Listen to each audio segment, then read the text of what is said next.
Going live.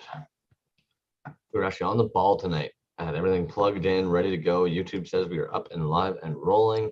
There is going to be about like a little delay there. Seems probably like anywhere from 2-10 seconds. Who knows?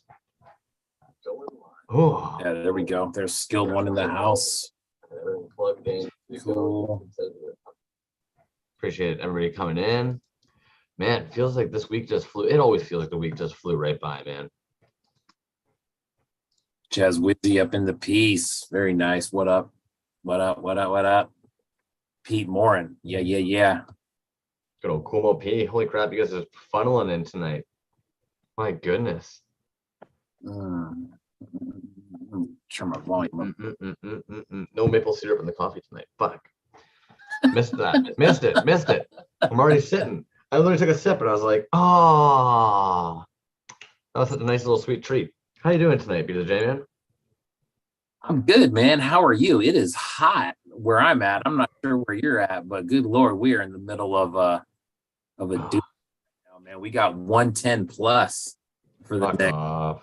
I mean, right around in that area for the next few days, man. It's miserable. I think this is the last stretch of heat for us tonight, fall, which is beautiful. We're in fall. There you go. Get those right. What the hell is going on there? We're in fall over here, man. That's for damn sure. Yo, Gario Boba, what up? Strafe in the house. I would take the heat. Nice. What's up, gentlemen?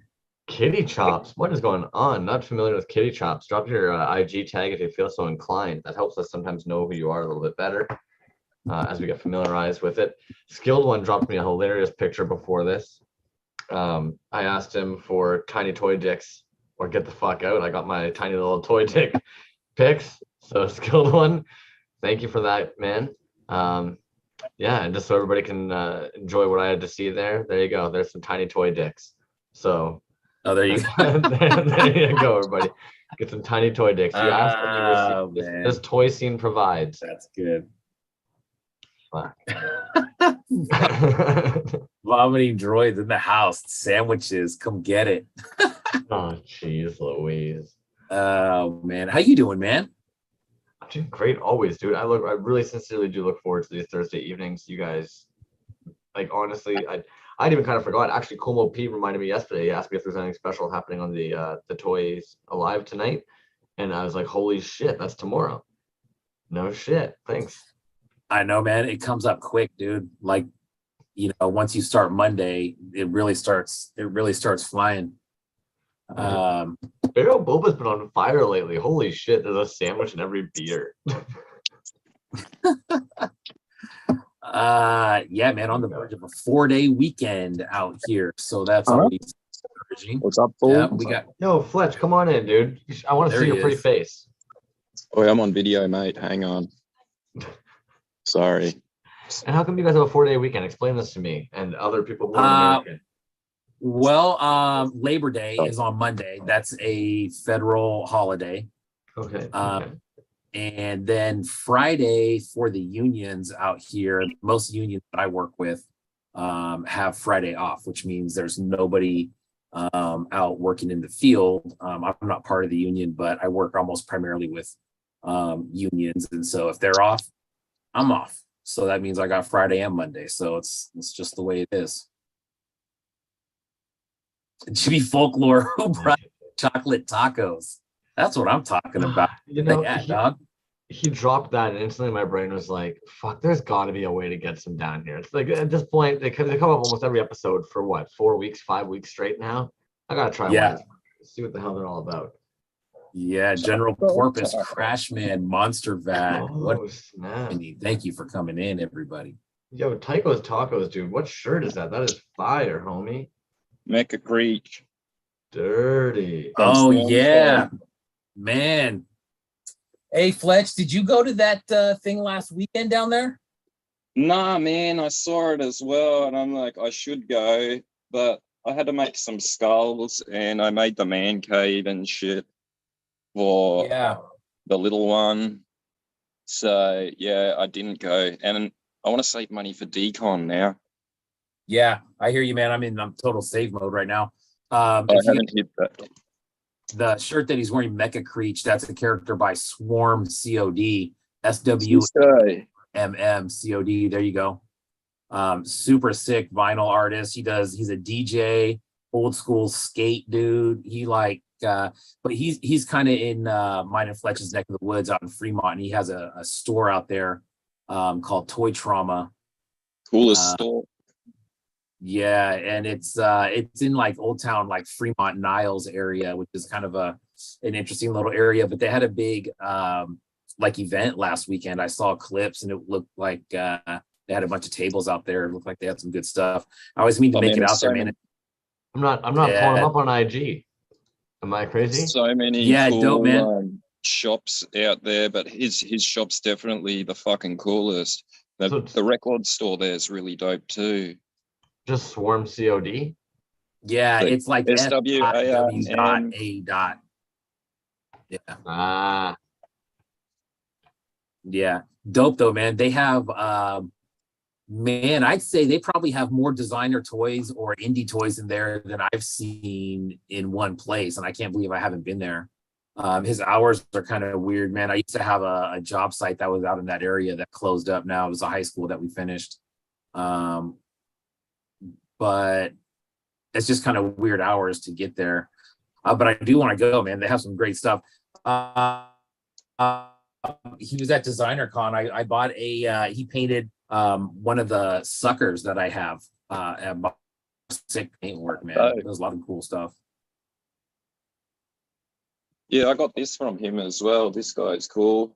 He glows pretty. In the black light, he's really fucking cool. He's like some ramen dude. Nice. Whoa, Glow. Yo, sorry, dude. I can pull you up and make you bigger there. I'd love to see what the hell that was again. That's insane. Yeah, dude. It's like this dude, he's got like chopsticks for eyes, and he's just like ramen. It's from One Up Toy. He gets some cool vinyl, Japanese vinyl, he does. And it's it's very reasonably priced. I think I paid like 60 or 70 for him, maybe. Mecha Ducky and I went on a huge hunt the one night because we couldn't figure out who the actual like artist for this dude. Yeah. For that one. It took me ages to find it, mate. And then eventually I found it. I was like, because like I always scroll what's for sale on eBay in the Safubi stuff. And then I saw just like the white blank of him, and I'm like, there he is, One Up Toy. And then I found them on Instagram. Yeah. This is probably their coolest sculpt as well, if you ask me. I haven't. Oh, it's dope. Yeah. Also, Swarm COD is he's the creator of Turntable Tarantula. Yeah. Did you have one of those, Fletch, right? Yeah, man, painted by Evil Dave. It's sick. Yeah. That's yeah, man, he does a lot of blanks and paint stuff for a lot of people. There's some really cool stuff on his website. There's a ton of stuff, man, but it looks like do those walk around videos in his store. And man, there is a ton of stuff in there. Dude. Oh, mate, there's so much. Like I go in there and then look, because I can normally go there to pick up whatever I buy off him. And then he's like, oh yeah, go walk around. And I'm like, yeah, I will. And then I get overwhelmed. I'm like, yeah, no, I'll just take the vinyl, mate. There's too much. Yeah. Actually, I think I'm going to go. He usually has a booth at that Alameda Point Antique Fair, which is I think I'm going to go out there on Sunday, early Sunday morning and check it out. So, this weekend? This weekend, yeah, first Sunday of every month. Ah, dope. Yeah, and it's, you know what I'm saying, dude? Like where I live, it's going to be, shoot, man, it's supposed to be like 115 or 113 on Sunday. So we get to the Bay, it's supposed to be a little bit cooler out there, but. Oh, mate, it's so hot now. It's brutal, man. It's brutal. I'm in the garage as well. No aircon or anything. Oh, shit. You're dying. It's cool. I lived in Singapore for 5 years, mate. I'm used to it. Yeah, right. There you go. Dude, Saburo, like, trees are changing colors over here. I don't know how to tell you that, but fall is like literally around the corner where in my neck of the woods. I would take the heat. Yeah. Ella quarters, what's happening? Shed dropping in. Donner, man, Shed actually Shed Quarters and Monster Vat. I got some disturbing news from the post office. Both your packages that I sent out, it seems like ages ago, are coming back for some reason.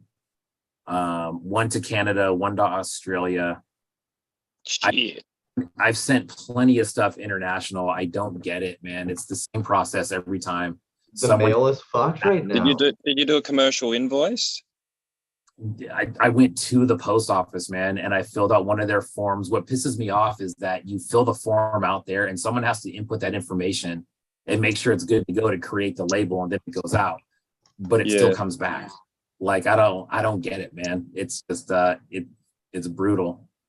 So anyways, I'll figure out what's up with those and hopefully get those back out. I don't know, as soon as they get here, I guess. I don't know what the deal is. Sorry. There's a lot of bounces like that right now, man.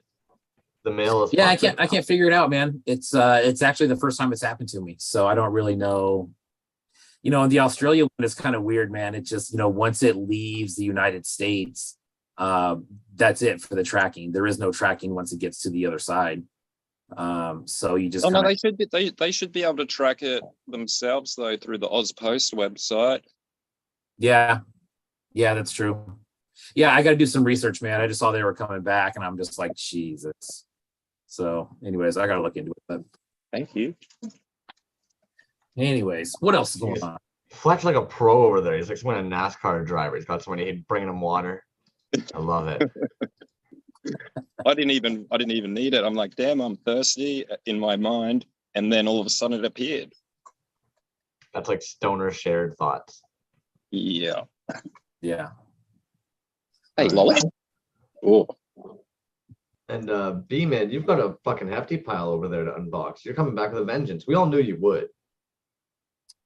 Yeah. So there was a few things from last week, and then a lot of stuff started showing up this week, and a couple of things from the scrap show showed up today, which was really fast shipping. So congrats to those guys who got those out right away. Everything else is coming pretty much next week, but definitely a lot of stuff.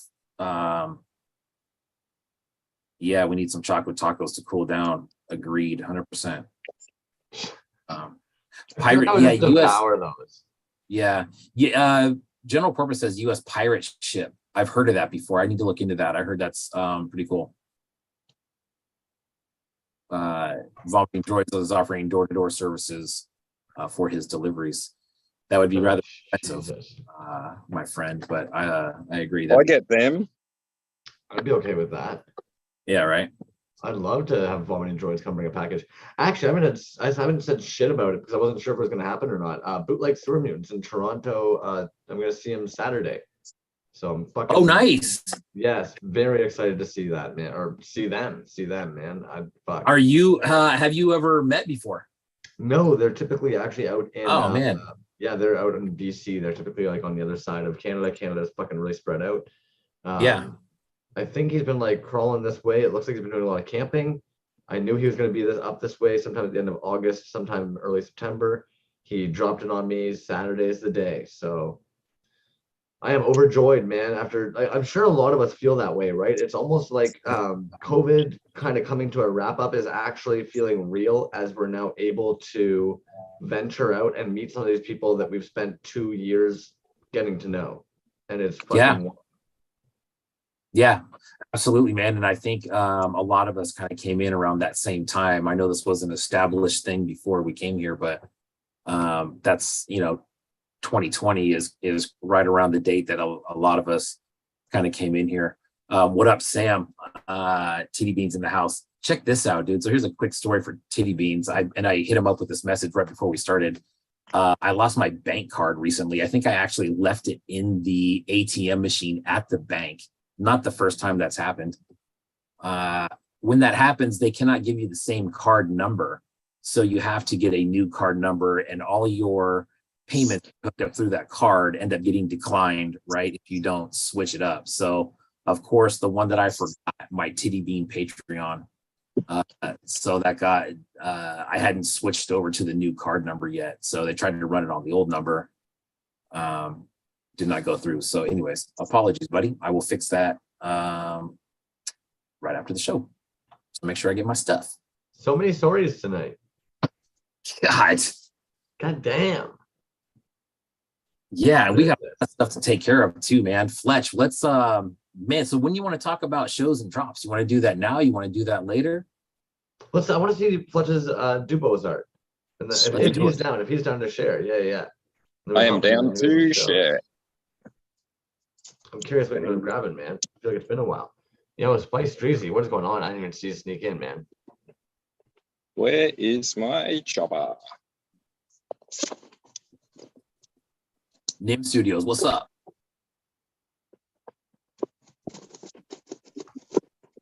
Slice. I've been waiting for one of these for a while. Or not for a while, but this is probably one of the coolest things I've seen from him lately. Invoice. Big Chonga. Oh, there's something else in there. We'll check what it is later.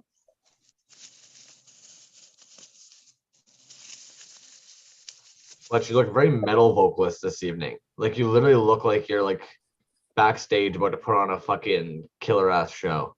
Oh man. When I used to travel a lot, people used to always ask me, am I in a band? Am I in a band? But no, I just look the part. Boom. E-Man Skeletor.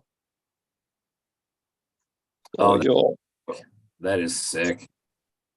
Viewing pleasure. Nah, you're right, dude. That is maybe one of the cooler things he's done in a really long time. That's sick, man.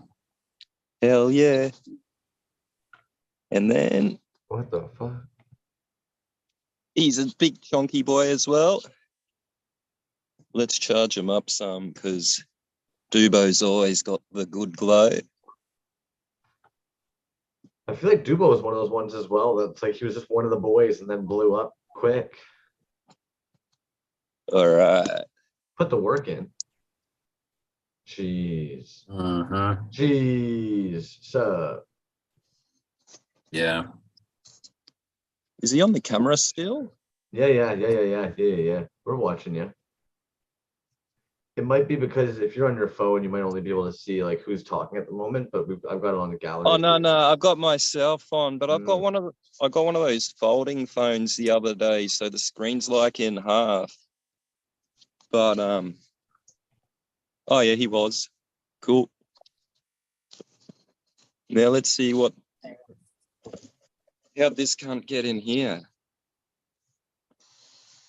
This guy, man, I swear. The sculpt of this guy, I swear, is based on you, Crumbs Blunt. Look at his mustache. That's from DuBose? That dude's too handsome. Man, that's from Open It Already. Oh, okay. Oh, snap. Is that one of the Open It Already ones? Yeah, the shitty plumbers. That shitty plumber, yeah. Yeah. You know, I snuck him in the box just like 5 minutes before the show. I was like looking at him, I'm like, that dude looks like Crumbs Blunt. I'm gonna hide him in this box. I didn't look at the fig though. You know, that paint app's actually a little tighter than their pictures usually give it. Your work right now is giving it more justice than Open It Already's pictures have given it. Oh mate, like I'm like, hey man, I want that. I need to have it. And he's like, no, you don't. It's real shit, man. I fucking love it, man. It's so cool. The card art is dope. Can't beat this. He's one of my favorites. That's cool. To me, wee. See you later. Off to save the princess. Nice. That was a good one. Did you man, I saw they started to kind of make a little bit of a comeback there.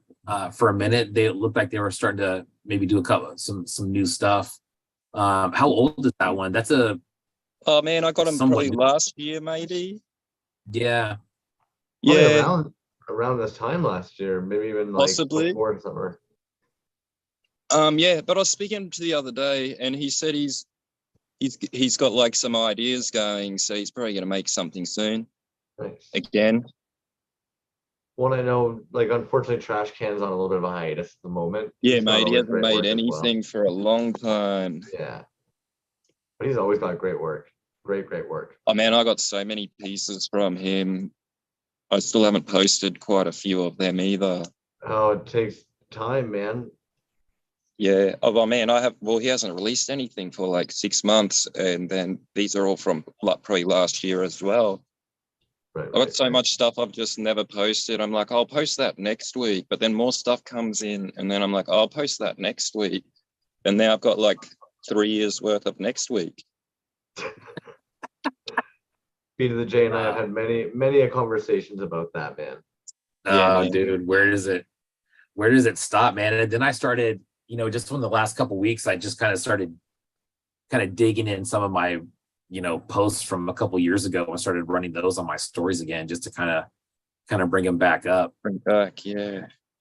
You start digging through them and you're just like, man, dude, there's a lot of stuff on there, man. And then there's so much more that just hasn't been seen yet. It's like, dude, I think we could have content for a long time, even if we just did, a figure a day. Oh, mate, yeah, for sure, mate. I got so many. This dude used to have articulated legs. That had a card on it, though, right? Or no? Yeah, it's a removable blister. I can't remember what I did with it. Oh, it's in my bedroom. Do you want me to go get it? Oh, no, I thought I remember seeing a card for that one. Yeah, he's got a reopenable blister. Yeah, Jeff was first world toy problems. Exactly. That's exactly. Just a couple of greedy bastards talking about stuff. Yo, Fletch, anything else in that box from Dubois? Nah, man, just that. Oh, man, I think there was just some of his coins. Coins? Oh, yeah, and a little like, yeah, he's got these, all his stuff comes with coins. My eyes are so bad, I probably won't be able to read what's on them, but they say shit like, oh, yeah, I don't fucking care. I think the other one says, eat a bag of dicks. Yeah, I wanted to say, I think one says that, but I wasn't too sure, so I didn't want to misquote. And then I got this green one.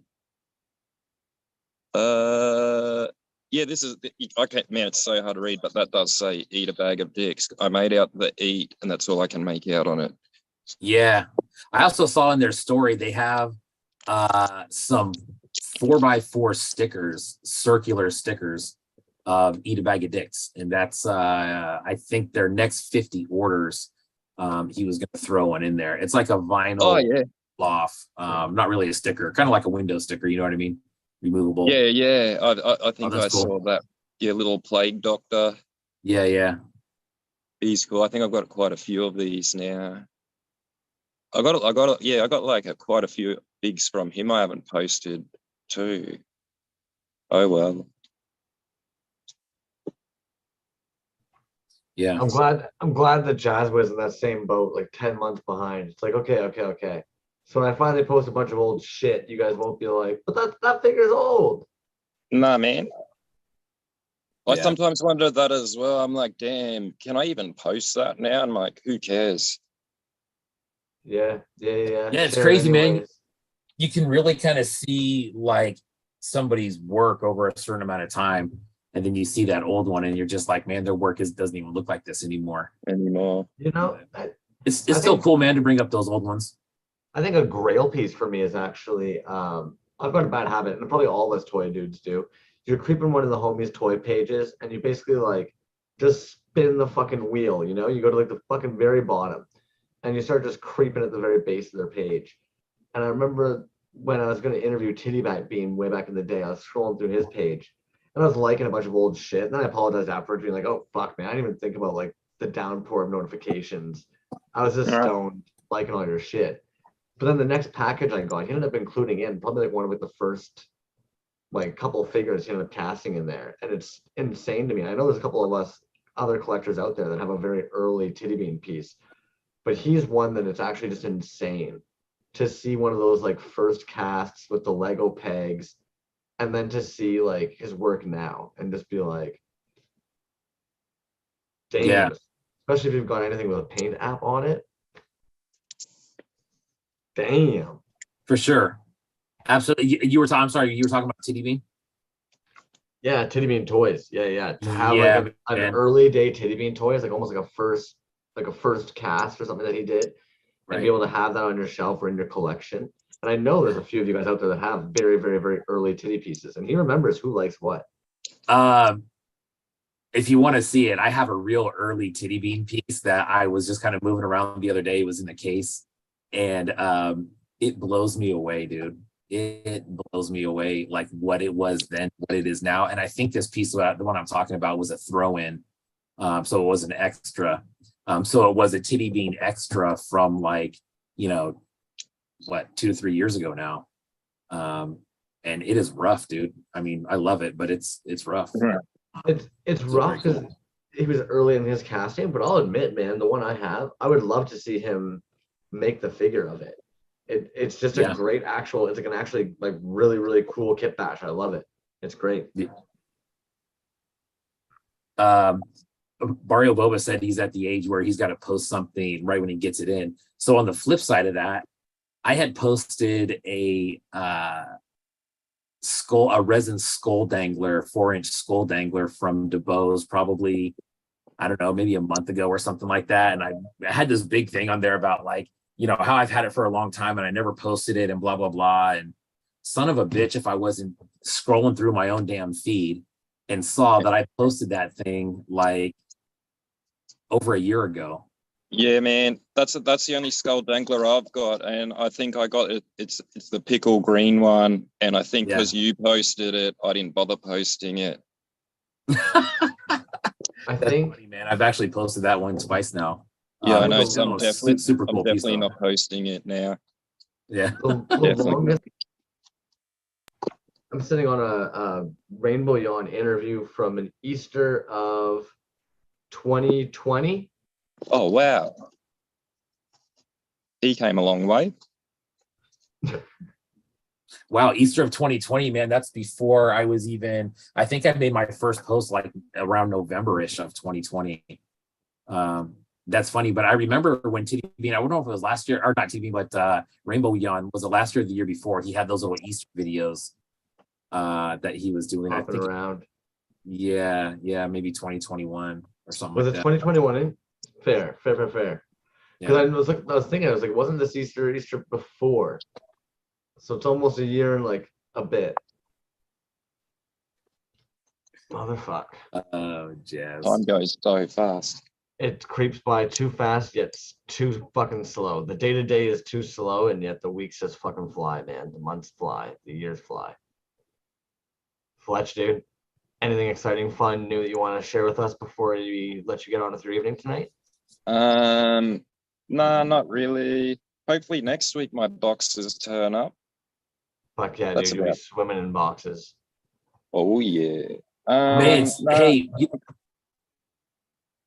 I was gonna say one thing that I was thinking, man. So me and Fletch were recently talking about Designer Con, and I know T-Bone in the room, he said he's going to be there. I know Strafe is going to be there too. But dude, we're going to have so much to report on from Designer Con. We're going to have to do like a 2-part Designer Con catch up towards the end of the year. It's going to be a like start Saturday 9 a.m. go until Sunday 9 a.m. Everybody wear your pajamas, pancakes in the morning. The old pancake. I mean, I wear my pajamas to like gigs and shit, mate. I'm down for that. That's what's up. It'll be a big old slumber party of catch up. Yeah, man. When I finished that Zarface story, there's a photo of me with him, and I'm wearing my He-Man pajama pants. Oh man, they're probably the coolest pants I own. Anyways, I'll catch you fellas later. All right, always buddy. Look forward to it, man. Thanks for coming on, man. Pledge. Have a good right one, on, man. See ya. Peace. With the leave button. I fucking hate the remove. I hate the remove button. I hate the remove button. I know, man. You gotta just gotta turn it. It's like turning off the TV. And poor Fletch was trying to find the leave button. I was like, oh, maybe he'll find it. I don't have to be that rude motherfucker that has to press the remove. No. Sorry, Fletch. Yeah. Dude, thanks for giving us that house. time, by the way, dude. Yuckamuck, how you doing? Yeah, I don't know if we make sure to do that when you guys usually pop in. Porpoise, and Fletch, man, super appreciate your time, guys. Like, I do understand how nerve-wracking, anxiety-inducing, and time-consuming prepping yourself mentally, physically, for these are. So super appreciate that. On top of the fact that like you do withhold that package until you're here, so that's really appreciated, man. Cool as fuck. Yeah, for sure, man. Talking, man, it's cool to do that. We can like kind of dip into the community a little bit and bring people on every now and then and have them talk about, you know, whatever, or have them open stuff or something like that. So I mean, like, real talk, man, open invitation. If someone wants to do that, reach out. We'll hook you up with the links and get you on. You can talk about your stuff or somebody else's stuff. Or Yeah, I saw Skilled One said that he was actually sitting there fondling one of his packages, and I was like, why the fuck wouldn't you just bring it in here?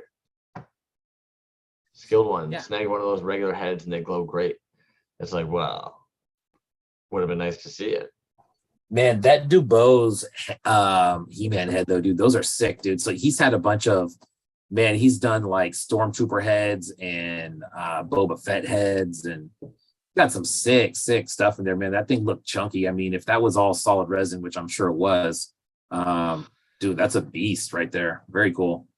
I was curious when I was looking at it. I couldn't tell if it was actually a Skeletor head casted inside or if it was a skull casted inside, but done in such a way that the purple hue gave it that hood over the skull. I think that's what I really dug, right? Is it's like you could have just casted inside of there the Skeletor head, but I think it was actually a full combo like manipulation there where it's like, no, the hair are kind of like the folds of the hood, the purple see-through hue.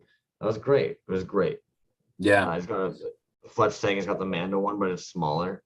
Yeah, those are dope too, man. Yeah, and TD Bean says Dubose triple cast is looks crazy.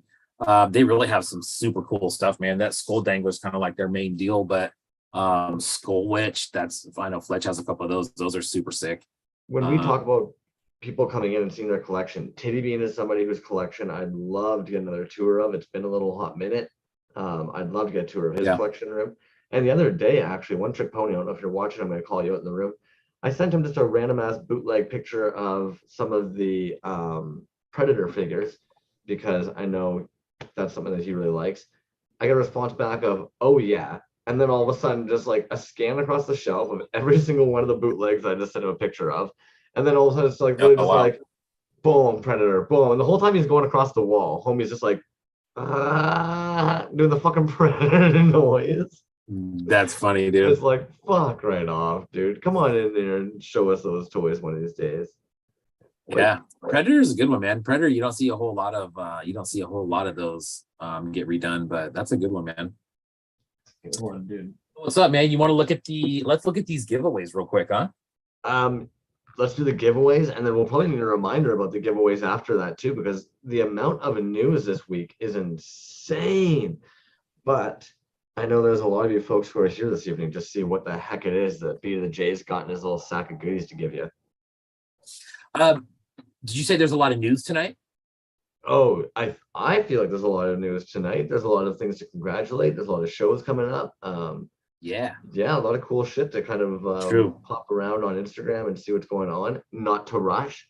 I'm just forewarning. We're gonna have to show those giveaway pieces quite often in order to make sure they remember what the hell's going on. Yeah, exactly, man. So we'll just do these real quick, man. So this is the Amok American Psycho carded piece there. Dope. Very, very, man. Caption on the bottom there had me in my head today. Fuck you, Yakima. Yeah, good one. Very cool piece. American Psycho 1 of 1. Wow. And then Jimmy Folklore, the Worcester, BLUE. This was the other half of the one that was won a couple weeks back, but still super cool. He also did a story or a post on this one today, and kind of this whole series, what it is. Do yourself a favor and take a look at that. Like, for sure, take a look at that, because it explains a lot. Me personally, I think that after reading that, about these makes these things that much cooler. You'll realize how much detail and how much kind of like hidden Easter egg stuff is actually in the card, front and back. And I'm talking about anything down from the font down to the color. So very cool. Jimmy Folk that out. I'm simple as fuck. I like it's got a little mohawk. I was looking at that today. But yeah, well, like, so yeah, it's like a yeah. So he's like upside down, right? So it's like a droid, but his legs are kind of like upside down. So, but yeah, you're right, dude. It looks the other one that we gave away, God, I can't remember what that one looked like, but it was something similar to, it was goofy like that. Very glorious cool work, beautiful, beautiful, beautiful work. Too humble, too I don't even know the word for it. Some of you guys I think have intense imposter syndrome and you just don't put yourselves out there enough. But you know, whatever, to each their own, no pressure. I remember I pressured vomiting droids way back in the day and I took a step back after a little while and look where he is now. It's dope. You just gotta let these guys cocoon in their own pace. I just got a warning on my computer that says very hot outside. Yeah, you know what? Actually, somebody mentioned recently something that I would never think about here in Canada. They were visiting Nashville and they went to film something on their phone and they got a warning within about 3 seconds of filming that their phone was overheating. And they were like, I didn't know that was a warning my phone could get. And I was like, my mind's blown. That's a warning your phone gets. I didn't know. Like, fuck you guys. Yeah, that'll happen, man. I actually did that the other day with my work phone, left it in the car and it's an iPhone. And I came back and it's like the screen's just totally black and you can't use it until it cools down. It's got some sort of mechanism, which I guess is good, right? But interesting. I basically came home, put it in the refrigerator to kind of speed that process up and it works. So all right, I want to hear in the comments there if that's a comment for you guys to drop phones in your refrigerator for a hot minute and get shit okay or not. Holy crap, Jazz Wizard. Get the hell out of here. Jeez Louise. Yeah, Kitty Chops, I'm in the exact same boat, homie. Only too cold. Only too cold. Too cold. Yeah, I bet it probably works the other way too. I have been stupid and longboarded on a very hot day with my phone in my pocket and given it water damage due to my sweaty ass. So I have done that. Yeah. But you happened to carry a cool cat when he worked at a pizzeria. Dude, don't you love the smell of like a real pizzeria? No, fuck yourself. I worked at a pizza place before. It sucked. Sucked balls. Yeah, I bet it would be annoying if you smelled it every day, man. But I was up in Lake Tahoe like 2 weeks ago, something like that, dude. And there's a pizzeria place out there that just kind of smells like, you know, over on the West Coast, we have Round Table Pizza. I don't know what you guys have out there, but Round Table Pizza's got a certain smell to it. But in Tahoe, it's just, God, dude, it was bomb. It's got that smell to it. You know, I was eating pizza the other day. I've made a lot of homemade pizza in my life as well. But I was eating some pizza the other day and I did have a moment where I thought to myself, like, damn, have we been kind of misled into believing that fast food pizza crust is the way that it should be? But meanwhile, when you make it from home and you let the bread rise and shit, it's more like a bread and you roll it thinner and you just get like, you know, that's hard. I was trying to think to myself, like, do you kind of just prefer the fast food one because you've been taught to believe that's how the crust should be? Whatever. Enough pizza chat. Fuck. I didn't even know that was one of the list of things I could talk forever about too, but yeah, there you go, folks. Oh man, all because Carolina Cool Cat. Look what you started, man. Look what you fucking started, guy. 6 months old. God, dude. I it. saw General Porpoise's post today of his openings from last week, dude. Good Lord, what a haul. I mean, come on, man. Like the Bigfoots are off the hook. He's got an anchor fist in there. He's got the stuff from Feral Foundry, the brain canisters. He's got the oversized from Spice Dreams. I'm just like, you know, I know Porpoise has been like doing this for a while. Like it even says on his page, like what, since 2016. So you feel like a goof every time that you're like, you're new to the scene.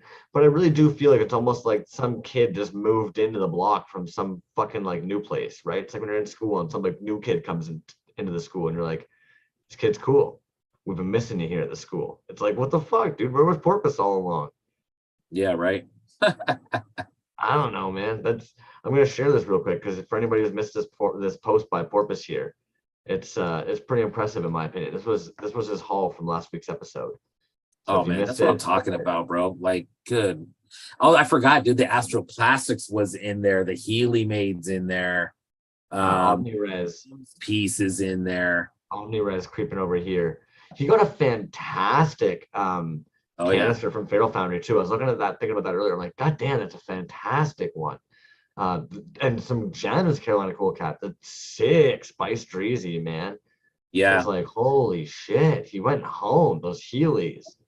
And dude, and that's a great idea for a setup for like a weekly pick, man. I mean, there's a couple ways that I do ours. Like I usually do it kind of like at the table that I'm at. But yours are beautiful. I know I haven't done it for like the last 2 weeks, man. I think I missed one and then was gone, so I didn't have anything. But yeah, collectively, let's do a pizza night vomiting. Droid says I'm down with that. Kitty chops, pepperoni and mozzarella, definitely.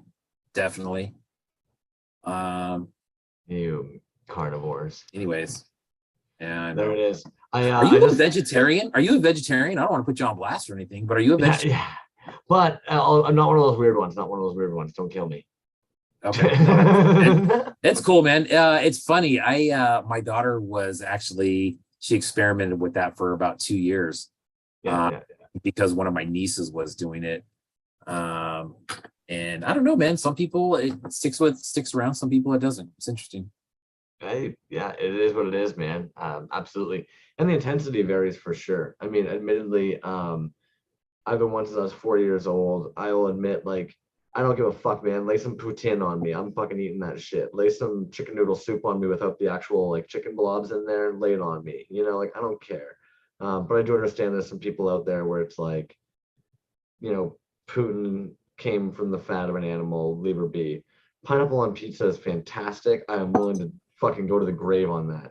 That's so funny, dude. Right when Skilled One mentioned Hawaiian pizza, I said, oh man, how long till someone talks about pineapple on pizza? Very, very good. Porpoise. Yeah. Porpoise, what up? Yeah. Team Pine, what up? Oh man, that's funny, man. The one thing that we find besides toys that we find everybody likes to talk about is pizza, of course. Of course, man. We're not all children. Not at all. That's not funny. One bit, eh? Fuck, man. All right. Let's get into some news though. We could talk all night about pizza, I feel. Let's go, man. Hey, dude. Hey, I don't want to jinx it, but dude, we're doing great on time. 7:45. And we're go. We are figuring out a rhythm, right? If we were two lovers, like we have slowly started to figure out like the ebb and flow of our routine. All right. All right. Cool. I actually wanted to start off first actually with Angry Beast because they were kind enough to put together a nice little whiz of the Scraps show. And I know how much people actually love the Scraps show. Yeah, groan for me. We know how much people love the Scraps show. And so I wanted to make sure to go back through that. Glorious pieces. Oh, yeah, we're going to see some of those tonight, my friend. Oh, shit. Did those show up? Oh, yes. I'll admit, even when I saw this artist post, I've gone to their page. The name escapes me right now, but it might have been one of my favorite in the whole entire Scraps show. That was very good. I think Porpoise pointed them out specifically last week. What? How did I miss this fucker? Was that Neil Ewing? That was a Neil Ewing, I believe. That's how I missed him. Okay. He had 3 different pieces. Those are 2 of them there. Fuck. Yeah, okay. That makes sense. Oh, I loved this actually, Fiend Base. Yes. Yeah, that was a good one too, man. I love a fucking map tree like that, dude. Yep.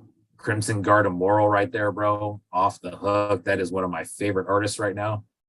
Oh, I think yes. I know. That's Barbarian Rage one-trick combo. And then there's One Trick down there as well, man. I know. I basically ignored One Trick Pony, man. If you go back and watch this, or you're watching this right now, I basically ignored your feed. I couldn't, dude.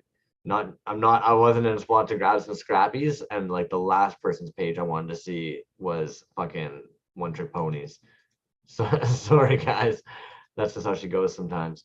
So I'm actually going to drop the link for Angry Beast in there for anybody who's missed the Scraps show. That gives a really good breakdown of what was going on. Fat Dad's Toys. I know we talked about it not too long ago. got 2K. They reached that 2K party. Bow, bow, bow, bow, bow. It's funny how we have the same news, man. Like we don't really talk about news, who has what, dude, but the majority of the time, it's like the same stuff. Yeah, we really don't though. You know what? It's weird. We will actually talk probably the day of and the days leading up to, but we really don't talk about what boxes you're unboxing, what giveaway pieces we have. It doesn't really come really up. And you know what? When it comes to news and stuff, dude, I almost think that's better. You know what I mean? We're kind of like doing our own thing, and some of it lines up, some of it doesn't, and some stuff we miss. But I think between the two of us and what people input on the thread, I think we cover a good amount. I don't know how many times I need to say it, dude. Rainbow Yawn calls me Crummy B for a reason. I sometimes call myself the Crumbly Bumbly for a reason. Suck, dude. Expect some fucking fumbles, you know? Like, I'm that dude on the team where my fingers are literally made out of butter. So every time you toss me that pass, like, expect that, like, it's slipping. Yeah. I brought up the Plagued Earth. He's at 3K. I want to make sure that we actually emphasized that. Congratulations, Plagued Earth, man, crushing it. I know Drew Baby was opened up on the last one there, so everybody saw his War Pig. This is like, you and I were chatting about this today, right? Like, this is what I mean. Like, we'll yeah, man. So I talked to him. Yeah, I talked to him today about a War Pig. I got a custom War Pig coming here in the next few weeks, which is going to be cool. Yo, Barrio Boba, that is what's up, man. I'm gonna fucking pull up your page here in a second. Congratulations. I'm gonna share that link there. Plastic Pizza. They're a little bit larger than some of the accounts we normally kind of float around, but you know what? They've been somebody in our scene that we've had the lovely opportunity to see blow up. So I want to still make sure that we show some love there. And they put a lot of our homies on. Like, this is the Dr. Plops piece. Love Dr. Plops. This guy here is with Pop Shop Live. Who are you? Spooky Empire. There we go. And then there's the GDM Originals one. So again, like, they put on a lot of the homies that are actually like from our scene, our neck of the woods. I just want to make sure that we show some love to Plastic Pizza on that as well, because they've got a bunch of really cool shit actually coming up around that Christmas time coming. Custom Colin, what's up? I didn't see Colin come. What's up, my man? Yo, Has Been Toys. Let me quickly pull up Burial Boba as well before I forget about it, because I want to make sure we show Burial Boba some love here. We had him on. Yeah, man. The Burial Boba, I thought, God, did we mention that on one of the shows? I know that he was getting really, really close. Now, we must not have, because he's just there. 1003. Perfect. Has a little inventory update here. If anybody missed those videos. Nice. It's always hard to know what is in stock still with places. So, and actually, I thought this was cool too. Seeing that today, you got a nice, beautiful. Oh my God, dude. The one in the middle, the one with the gold leaf on it. Oh my God. I know that me and O'Keefe, dude, we're both gunning for that. And Barrio Boba was the faster man that day. What a gorgeous piece, dude. I love that one so much. It's a fet. What do you expect? Like, you really thought you were going to beat Barrio Boba for a fet piece? I know. And that's honestly one that I think I know that O'Keefe did too. We set our alarms for it. And I tried, and it was gone already, man. It was went really, really fast, but really cool piece. That gold flake on there. I don't know what that is, but that's super cool, dude. I love that. You love these guys. Oh, Carolina Cool Cat said he was going for it too, dude. That's funny. Let's face it. Everybody loves this. Everybody just waits for these to drop. How can I not share this today? He doesn't have a date set for it. Yeah. But coming soon. Did you just moan? No. I was looking, trying to see what date was on there. I don't think I saw a date on there. No, but he did drop some of those green Yodas the other day, and those went fast. The baby Yodas. Oh no, this guy here. I did see this pop up in the feed. Of course these flew out the window, man. Those are gorgeous. Yeah. Well and check this out, dude. So we always talk about, pricing and shipping. Those things, 27 $27 shipped from Czech Republic, maybe something like that. Every now and then I feel as though it's like, I've just told you I've been abused, and you punch me in the face saying, tell me how it felt.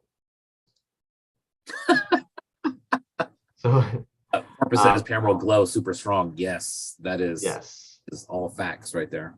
Yeah, yeah. That's why I wanted to make sure I know how much everybody likes those fucking Globo Fets. So they're soon. Keep your eyes on there. Turn on the notifications. Punk and Pop Toys. I'm not sure what is going on here, but they're working on a toy making workshop. So definitely go and check out Punk and Pop Toys if you get a chance. Lovely artists. I couldn't even believe that they were at Earth to Kentucky recently. Because where are they? They're in boom, boom, boom, boom, boom, boom, boom. Galaxy far, far away. Thanks. No, they are though. They're somewhere fucking far. Right. Yeah, check. So it was like, what the fuck? What were you doing? So Punk and Pop Toys is doing a workshop. I don't know if that's gonna be a digital workshop. Always worth checking out. Where the Toys Are had an episode come up on August 22nd. We didn't get a chance to catch on that, and I like those guys. So if you didn't check it yet, check the link in their bios. Go check out Where the Toys Are. Fucking fantastic people. They had Chromatic Phantom on there. Great episode. Love it. What else we got going on here today? Cadaver Productions has a show coming up, and there's some Argentina. Fuck, I don't know shit. Okay, guys, I told you, crumbly bumbly. Thank you though for catching the ball that fumbled from my hands there, everybody. Fuck. Argentina skilled one says on Punk and Pop. Okay, that's cool. I'm just saying, there's a lot of artists from Argentina actually out there that are in the community. But anyways, so Cadaver, yeah, that's that show coming up, right? Superhero. Yes, superhero reveal. I think they have fantastic drops. I've been seeing some of the artists work for that. Definitely be on the lookout for that. If anything, there's somebody I'm going to be pulling up in a moment who has a piece in there that I think everybody's going to want to fight for. Be the J might even be angry that I share it because Yuck's got a piece in there, I believe, right? Yuckamuck. That's what's up, my dude. Yuck's got a piece in there. Kajiki also posted a Judge Dredd figure that one today too. I don't understand what's going on with Beast Labs. Sometimes you guys are very, very obscure about what you're working on, but I'm happy to see some Aqua Teen Hunger Force figures out there. Yakamuk, you already know. You can see my tabs. He says Lab Monkey, yeah. Beast Labs though, this is fantastic in my opinion. I am happy to see a fucking Carl piece out there. So I'm going to share that out down here. I don't know what's happening with that. I'm sure I can just reach out and ask, but you know how she goes. Slime City just dropped these too. Slime City Toys over in Montreal, Quebec. Dope. Lovely individual. Part of the old Toy Ronto gang. So these are up for grabs right now. 35 USD shipped into North America. Claim, comments. What else we got? So let's come on. Let's be honest. Oh my God, bro. Like, don't even get me started on that Goro right there. The Goro is sick. Then, ignore this. I mean, what is this? Holy shit, this is a freak of nature that I'm just in love with. Yeah, I love how the arms are kind of out, kind of spread out like that. That's dope, man. I stared at this picture for probably like half an hour, piecing together the fact that like they made so many extra casts to get that exact cut they wanted, right? Like they knew they wanted these arms, they knew they were going to want these hands, they knew they were going to want those boots, they knew they wanted, it's like, goodness me, dude, you killed that. And then to see that he went over everything, like I loved this because admittedly, like I'm a sucker for this. The fine details with like the near like clear mixes, so that way it just gets a shimmer on it, but you can't really tell it's been painted. Like look at those arms. Oh yeah. Fletch said he's going for the Goro. I've heard that no less than 5 times today from 5 different individuals. I bet. So here you go. Everybody can just star this and forget that you saw the other one I just spent a couple minutes talking about. Just focus solely on the Goro. That's so sick, dude. They're fantastic. I don't really have words, right? Like they're one-offs. Yes. Like, what are we talking about here? That's beautiful. I want to eat that. That's like some kind of fucking like those cheap little square caramels. No. Dude, his documentation of stuff too is just insane. From finished, but so that's one of the shows too, man. The Button Mashers Toy du Jour show, which I found out from Twisted Tiger, who's got a really cool Guile from Street Fighter piece in there. I believe that show, the purchases are all in person. Unfortunately, that's going to be an in-person show, and then the whatever doesn't sell at the show will be online. So good luck, anybody in the room. Unless you fly to Chicago, you may not have a chance to snag that one, unfortunately. Hey, so before I leave the share screen, you got any other artists that you want me to pull up or events I maybe missed? Cadaver and Toy du Jour, man. That's the two that I had as far as shows. We got them. There you go, folks. I dropped the Toy du Jour for you guys, and we were on Cadaver a moment ago. We are slaying news these days. Yeah, that was good. What up, CBC? Get at me. Sorry, that's a really shitty Canadian news agency here. You guys went nuts. I was gonna say, and what's that? The Canadian Broadcasting Channel. There you go. CBC. Okay. Yeah. It's like basically the BBC of Canada, but picture more fucking, I don't know, yawning. Yeah. Skilled one says Goro made out of those Kraft chewy caramels. Yeah, that's what I was picturing. Yeah. Yeah, it does have that. It does have that color to it. Sometimes I wish these things fucking smelled like that, man. Somebody get on that. You guys started implementing smell, like actual like terpenes into your toys. We're on to something. Carolina Cool Cat brought up a good point, man. He always forgets to document his process. Dude, that's one thing that I super appreciate, especially, and I know that it's hard to do it on every single one, but especially like for kind of, one-off, I'd say epic showpieces, to document that process. I haven't seen anybody better than Lab 9 do it. But it's just cool, man, to kind of, that's always cemented in there as long as that account is around on kind of how that thing was made, if anybody ever has any questions about it. So very cool. The other thing too is, as an artist that we all really love, Titty Bean, if you follow his Patreon, you'll notice that he's got some great videos of his process shots. That is something that he and I discussed a long time ago. Setting up a camera, recording the entire video of what you're working on just beats even having to remember to have it going. You just record it. And actually a good example I would say is, if anybody's seen any of the little clips that I throw together every now and then of our shows, that's a 3-hour video that I download off YouTube, and it literally takes minutes for me to chop that into a 15-second long reel. Is it the greatest quality? No, but it's a start. So I would even say, for those of you looking to get like the process done for your stuff, get your camera doing like either those rapid shots where it's taking pictures, or just film the entire time that you're working on what you're working on, if you can. Yeah, it seems like some people have some good luck setting stuff up and just kind of have it in the same position every time. I know like Kerfloss is really good at that when he does live sculpts or does videos. Death and Strawberry, same thing. Kids in the Hall was a CBC show, says Yuckamuck. If that's true, props to CBC, man. That was a great show. Canadians actually rip on Canadian art form a lot more than Americans, if anything. I think I've said it before, like, we'll often tell somebody like, oh, have you seen Trailer Park Boys? And they'll be like, it's Canadian. And they're like, but it doesn't feel Canadian. You have to almost like correct it real quick. You'll be like, you ever heard this band? And they'll be like, aren't they Canadian? They're like, yeah, but they don't sound Canadian. Yeah. It's almost like you have to like let them know, like, it doesn't sound like a bunch of your fucking buddies in your hometown. It does actually sound like polished and good. That's funny, man. Yeah. What do you got over there? Wait, do you mind showing us the giveaway pieces again? I feel like we just bombarded everybody with so much fun. Yeah, for sure. I'd love to show them what they had the opportunity of winning again. Yuckamuck, One of One American Psycho piece.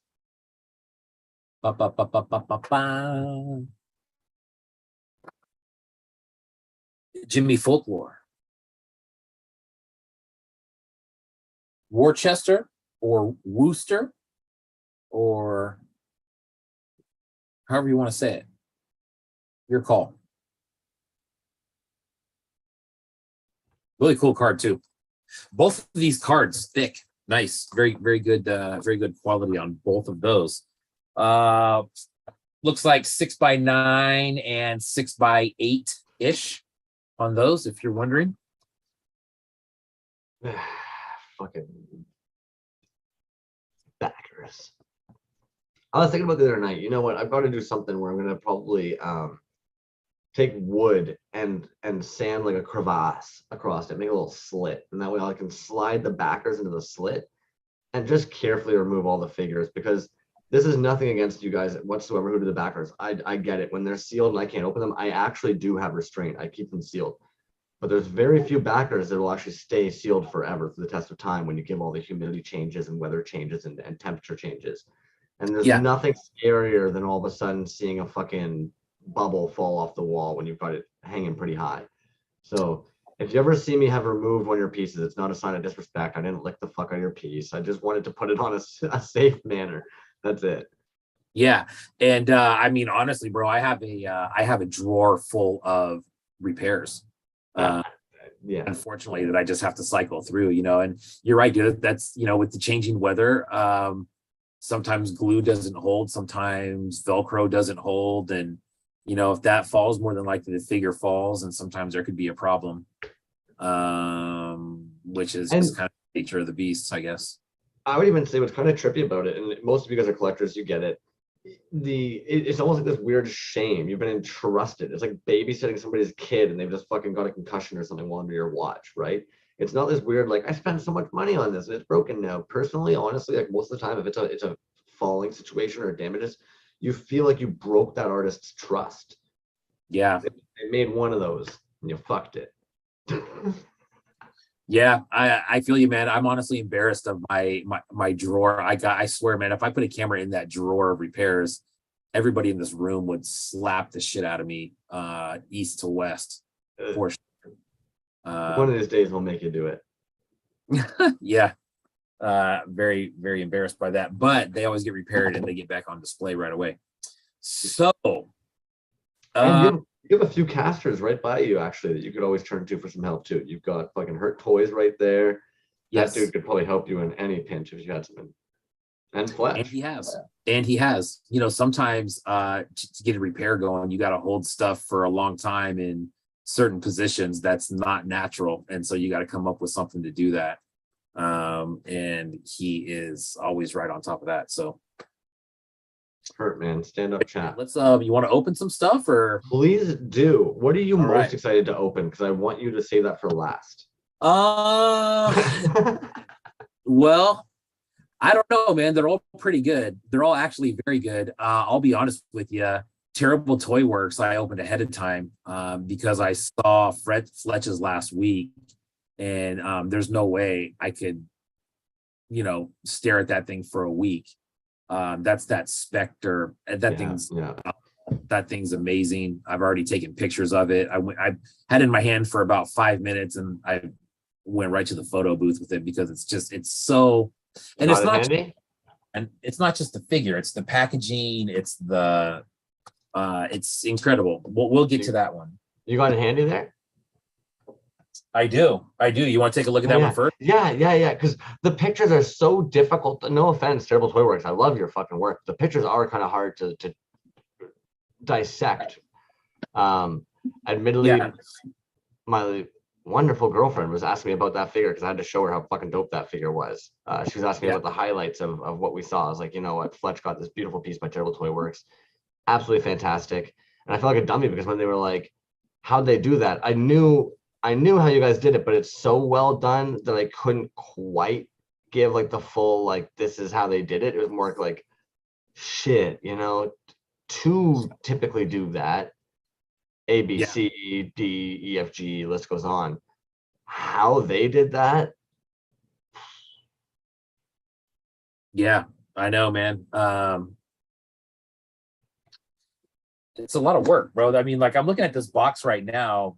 Terrible Toy Works. I mean, he's got stamps on the box. All the packaging is this nice black stick paper. Everything has its own little label on it. Bro, dude, this is pro stuff right here, man. This stuff's so I mean, like everything is black, you know what I mean? So like once you open the box, everything is black in there. This is actually a little stand for the piece, which is an extra. And it's cool because that wasn't advertised that it was coming with the piece. And so it came wrapped up in its own little packaging. And then it came with this little card that says, "Surprise, motherfucker. Enjoy this display of gratitude." Then it says a little something about it. But dude, that's sick. That's sick. I mean, it's its own little individual thing, man. You know, no stone left unturned as far as the packaging goes. It does come in a little, like a black coffin,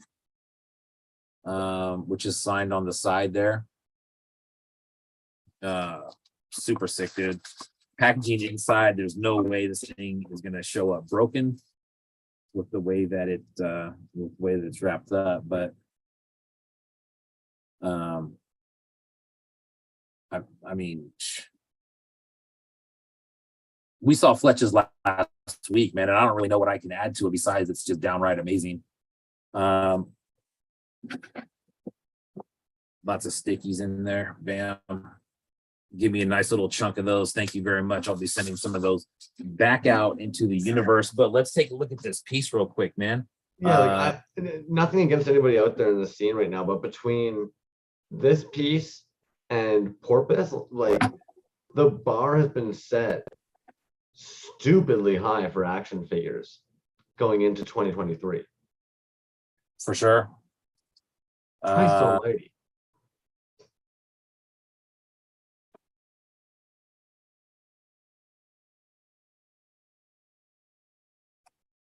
Trying to switch cameras. There we go.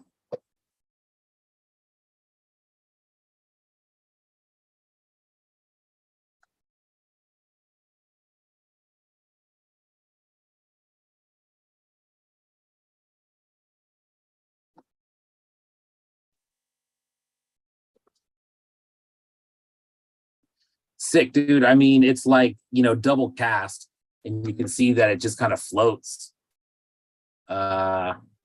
Just kind of floats in there, man.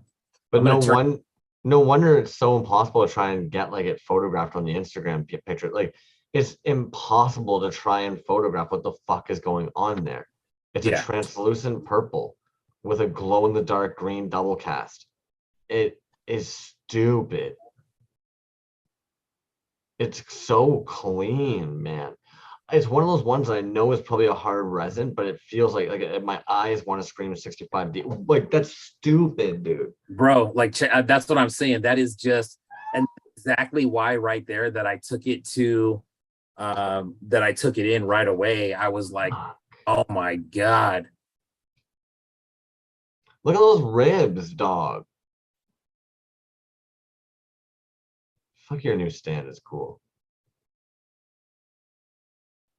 That thing is gorgeous. That's crazy, man. Feet, the face, it.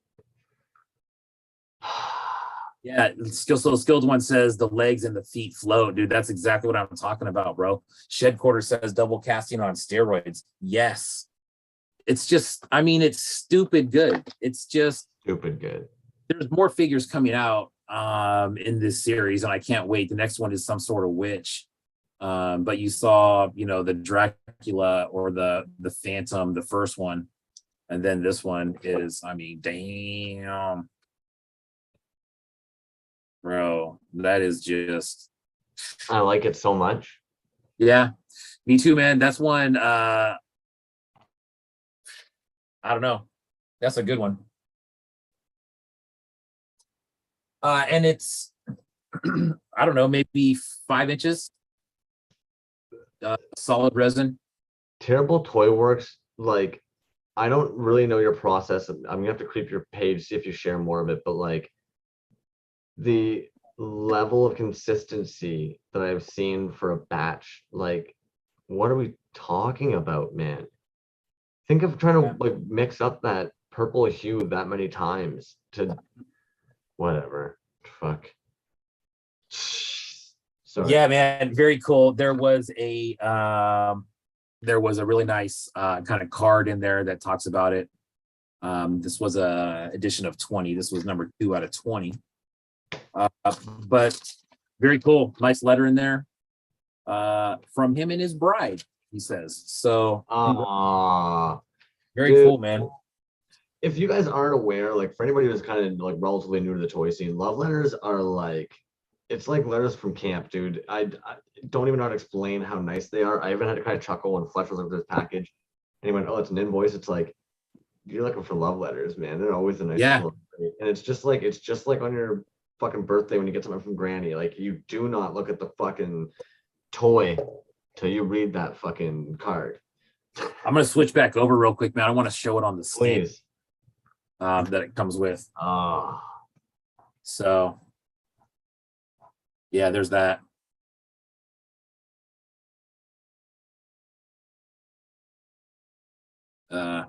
Yeah, so it comes with that stand.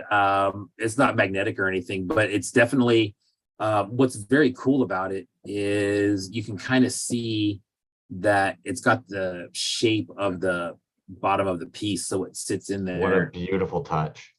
Yeah, so it sits in there like, you know, I don't want to say snug, but it's not going anywhere, you know. So when you saw the rib cage sitting there, like, that's beautiful. Fuck you, dude, Terrible Toy Works. Yeah, it's I mean, shit, dude, anybody who has one of those knows it's just, dude, it's so damn cool. Yeah.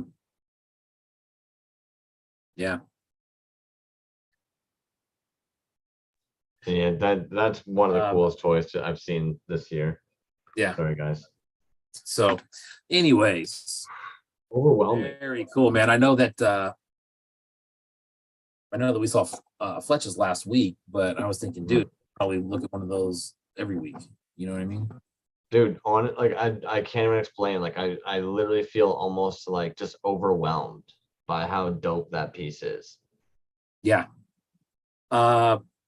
The quality is really amazing, man. You start kind of looking at it and see, like, you try to find a flaw in it, and I really can't find one anywhere.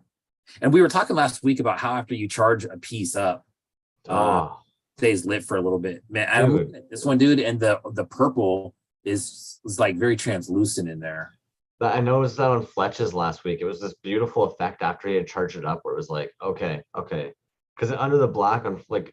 And like, this is just the world we live. Under the black light, you're gonna see the glow. You're not gonna really see the purple. Yeah. But when you take it out and the skeleton is still glowing like that through the purple, oh my fucking god, it's so cool, man. Cool. Let's keep it moving, man. We got Please a lot. Do. Yeah. Sorry. How about this little guy right here? So this one's from Nerf Herders. Nerf Herders Customs has been putting a few things online or posting a few things, and you know, doesn't do really drops or anything like that. It's usually just one-offs, and hey, hit me up. It's $30 is typically the price, $35 plus shipping. And depending on what you got, I might have to punch through the fucking computer screen. I'm just putting that out there. Yeah, so it's a lot of kit bash repaints. I have an Awww, that blue Awww from him, blue star Awww.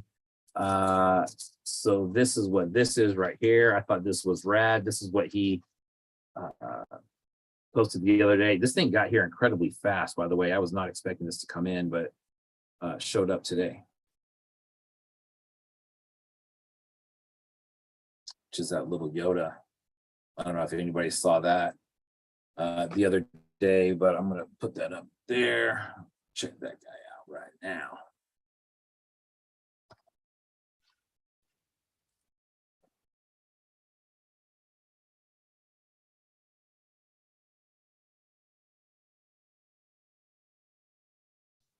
That's a good bash. I'm not gonna lie though, I was really worried that maybe you got the head man. That might, like, the head man figure that he just made might be one of my favorite figures of all time to exist from like the authentic bootleg market. Yeah. Oh yeah, that one that just was posted just a little while ago. Is that the one you're talking about? Yeah. Yeah, that's a good one too. Oh, but actually, I believe his wife is also an artist, and she has a page called My Little Fluffle, I believe is what that is. And she's been making clear 3D prints, and they look smooth, man. They look real nice.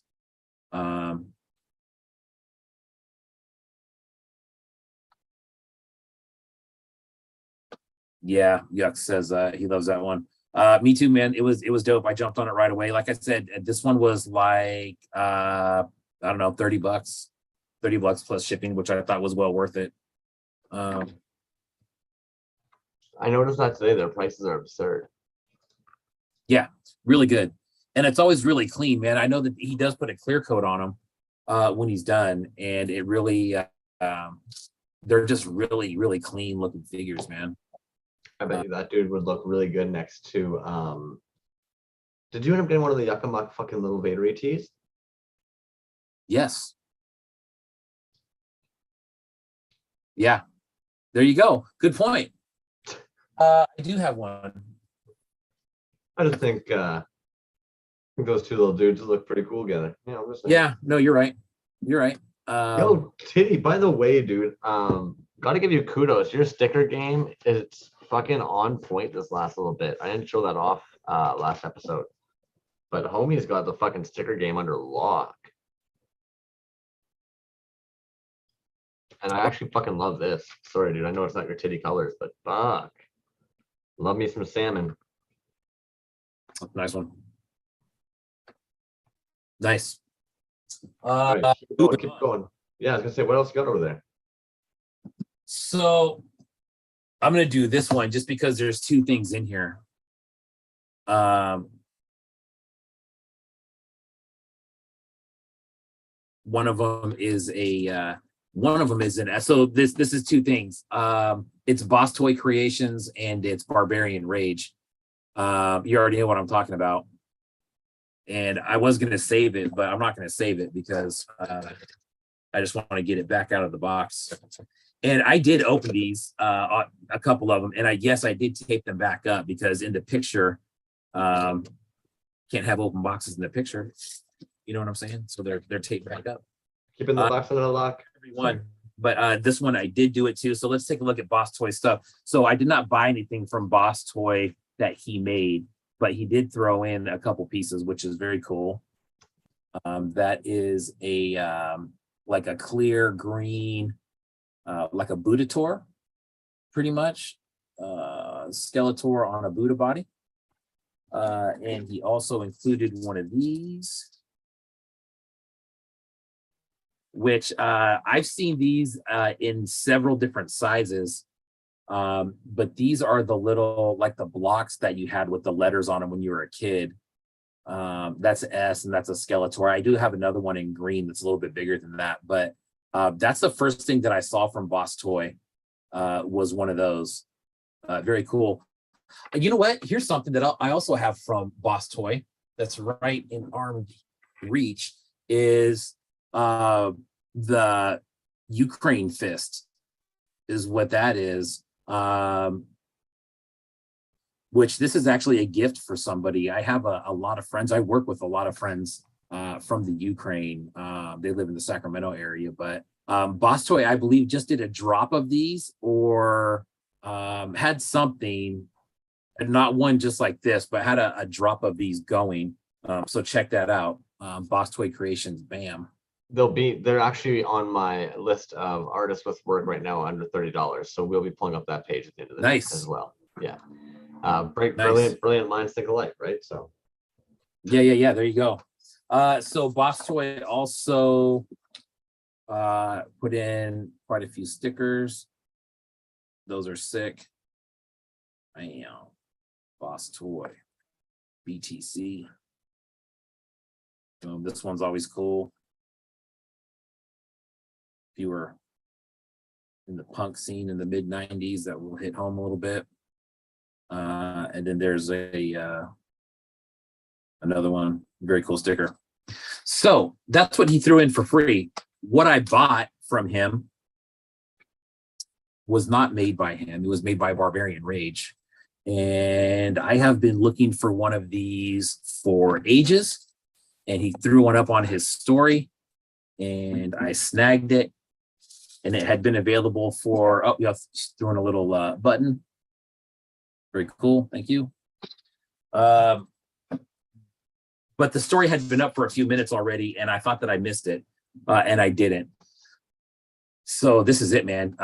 Like I said, total grail for me, but that's the Barbarian Rage double cast Ram Man. This one is clear with a blood drip. I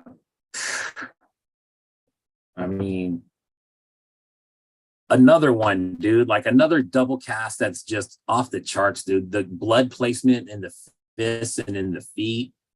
Man, that is so damn cool. Let me get this in the light real quick.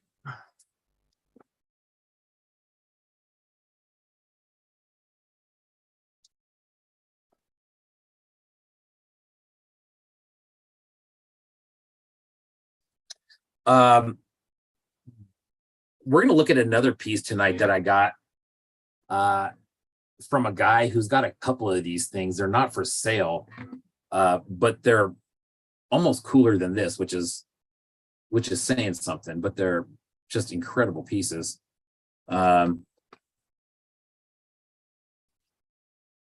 Yeah, dude, that thing, everyone who say absolutely, dude. Porpoise, Cool Cat, Skilled One, Yuckamuck, Nim. I couldn't agree more. It's crazy, man. That's such a rad piece for me. And like I said, those ones, I haven't seen one for sale publicly. I don't know if I've ever seen one. I've been looking, you know, that's one of those alerts that I have set on my eBay that just never goes off.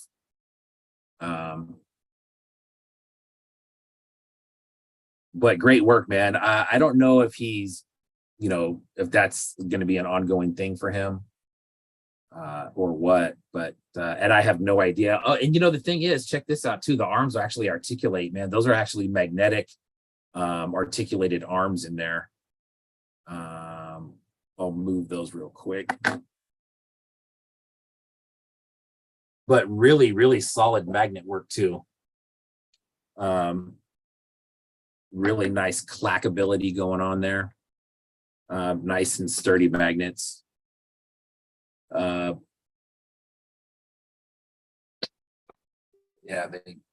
love that piece, man. Yeah. The Ram Man might be one of his best pieces he's done. There's one that he has out there filled with orbs of madness that I would love to get my hands on at some point.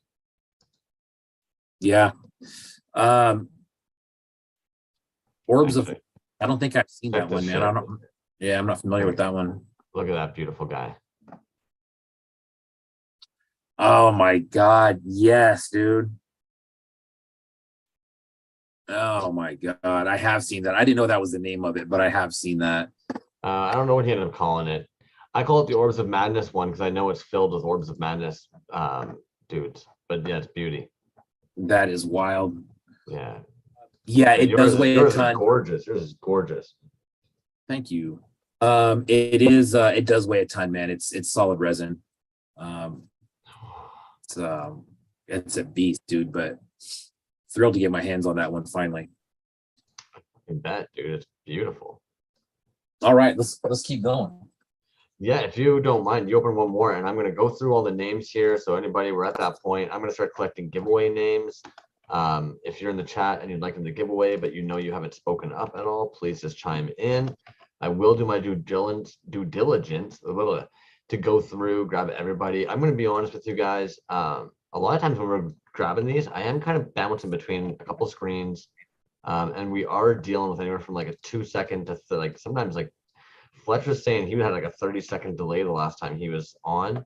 I haven't noticed a delay that heavy. Normally, I think we're in like that like 2 to 5 second delay range, but yes, it's not that I'm trying to be a dick if I miss anybody here. I am trying to make sure I scan it through and grab you all.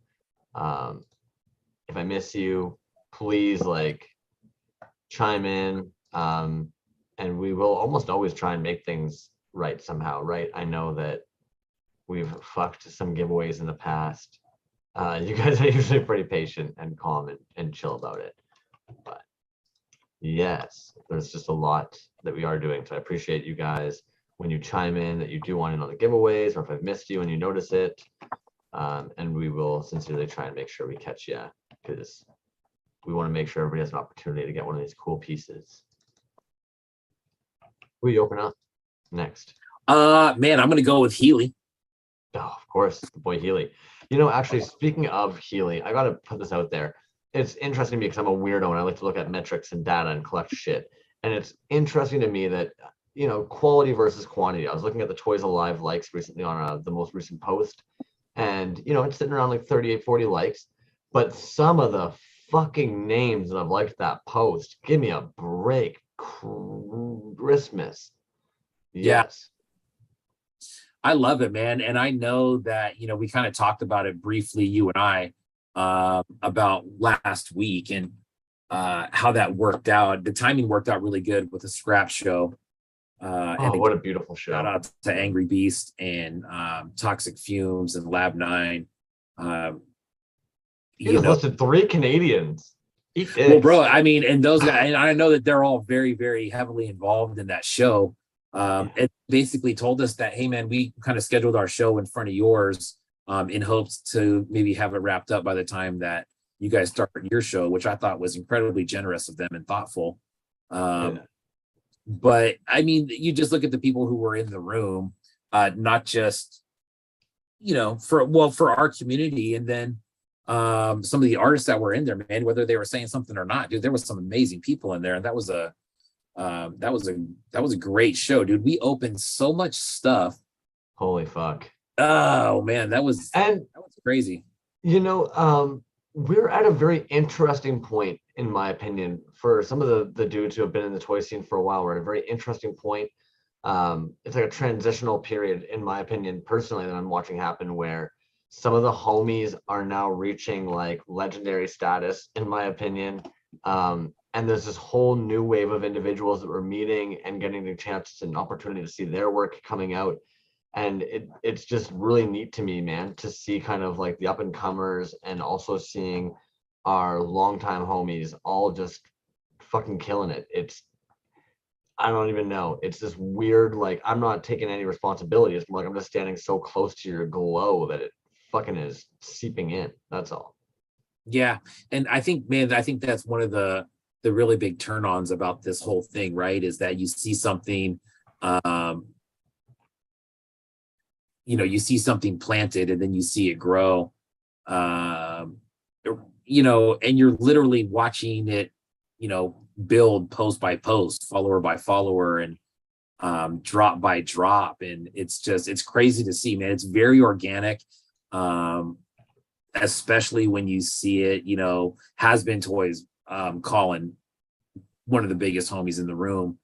And it's just a great example of someone going from, you know, just kind of a fan and kind of just, you know, offering their 2 cents here and there, to be, I mean, he's a full-fledged peacemaker now. I mean, he's legit. He is in my opinion, no disrespect to anybody in the scene, but in my opinion, he is an example of somebody getting a toy and simply thinking, this could be better, and I think I know how. And he does it every fucking drop, man. Quietly just pounds it out and puts out some of the fucking coolest shit I've seen. Yeah, absolutely, man. Agreed. So let's get into this Healy piece. Oh, rip it. Again, a reminder, guys, if you want to know that drop, I just went through pretty thoroughly. I tried to grab everybody, but if you think that you've been silent or you've been missed, please drop a little yo fuck you crumbs, and I'll try and catch it. All right, be the J, man. I want to watch you open this Healy. Yeah, Healy. So there's a drop that we could talk about. He's got the sticker set. I did see that. Yeah, Garbage Pail Kids style, coming out on Saturday, I believe. I did talk to him real quick. He did say that if there's one foil card in each pack, So there's a set of 3 foil cards. If you buy 3 packs, you're guaranteed to get all 3. So if you're out there and you're trying to get yourself a little set of those, if you buy 3 packs, you're going to have them all. There you go. There you go. Yeah, which is cool. I think is cool, man. There's no rat race trying to buy 100 different packs, trying to find one. He's like, look, if you buy 3 packs, you're going to get everything, which is sweet. Yeah. So rip it. I want to see this. Yeah, so here we go. I think Fletch showed some of these last week, possibly as well. This is the yellow assassin, which was cool. Now these Glio style figs, man, if you're just kind of wanting to get into some Healy stuff, I believe these were $20, $25, something like that. This came in the other day and these dropped on Saturday. We talked about how kind of that whole Healy machine works, man. And that guy has it down to an absolute science. And then here is another assassin, which is purple. Same price on this one. 20, $25. I can't remember exactly what it was, but very cool. If you're looking for something, like I said, kind of a Healy piece to just kind of get yourself started there. Check those out. Very affordable. Usually the Glio's are 25, and I would agree with you. Like if you're gonna grab a Healy piece, that's a great place to start, man. It's an app, and actually it's a great intro to Glio's figures in general. If you're not familiar with the Glio's figures in general and PVC figures, it's a great place to start. Anybody actually looking to span out from casting or has an idea but you don't feel like casting, that's also a route, right? Like we always talk about going vinyl.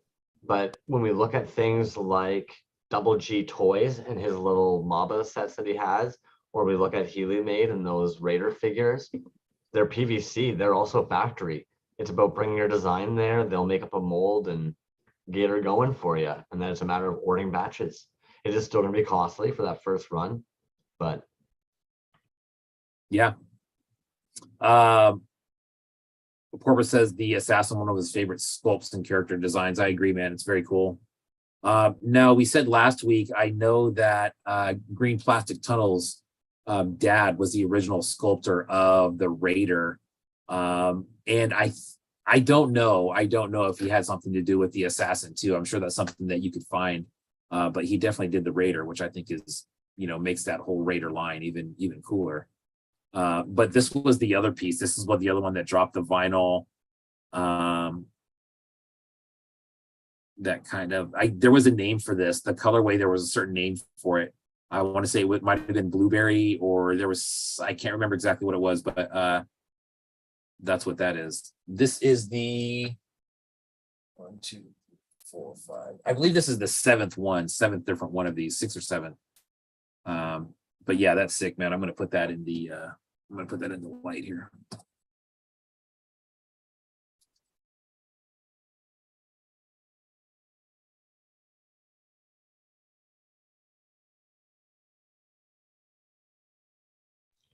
Even before you put it up there, I was gonna say I think I like that more than Porpoise's pink, but fuck. Yeah, the pink one that Porpoise opened is very cool, man. The paint on it, and then it's got the eyes and the matching belt and the UV, which is cool.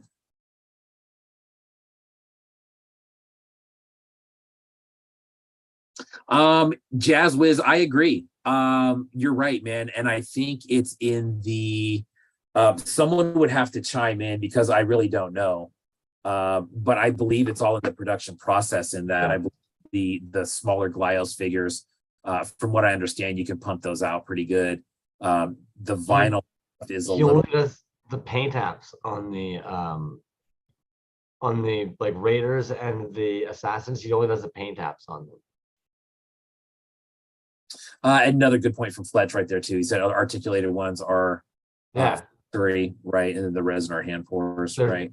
They're factory PVC.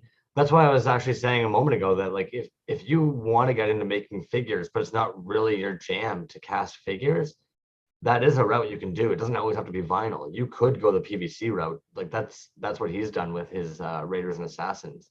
It is costly to get that mold made, but then it's an injection mold process, and they whip them up and you get them, and he does the paint apps on them. And then when you get a resin piece, that's a casted Healy-made resin piece. Yeah. With or without paint. I mean, on his custom, so he charges a little bit more for paint, but Yeah, yeah. depending on the look that you're going for, I think for what he charges for paint, I think you'd be crazy not to get a painted one, unless you were just going for an unpainted look, which is cool too.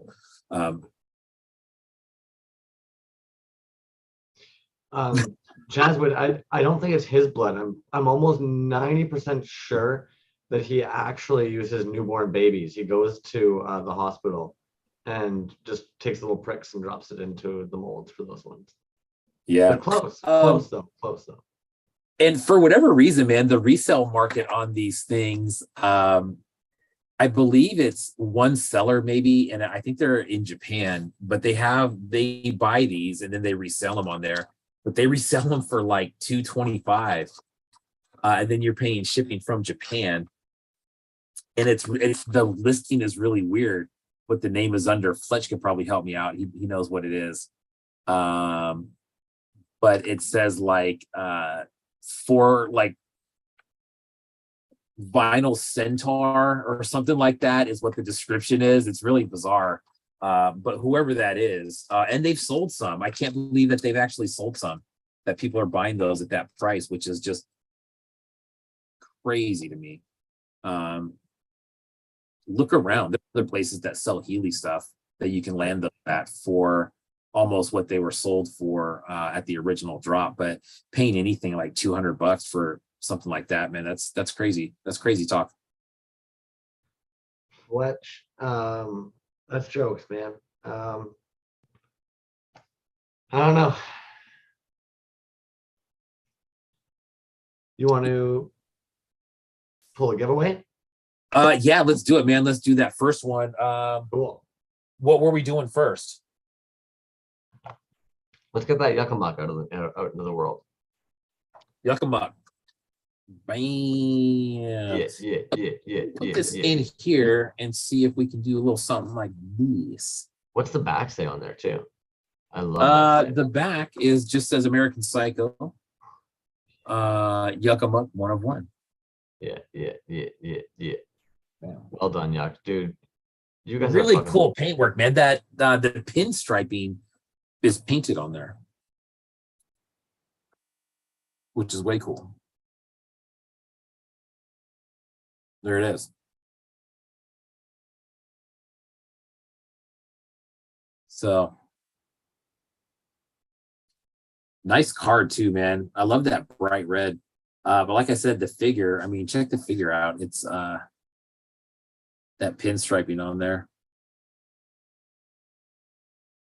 Nice. Really nice work. Is evil something you are or something you do? Is the lion on the bottom there, which is cool. I'm sure many of us could get that put on our home and just stare at that all night, being like, I don't know.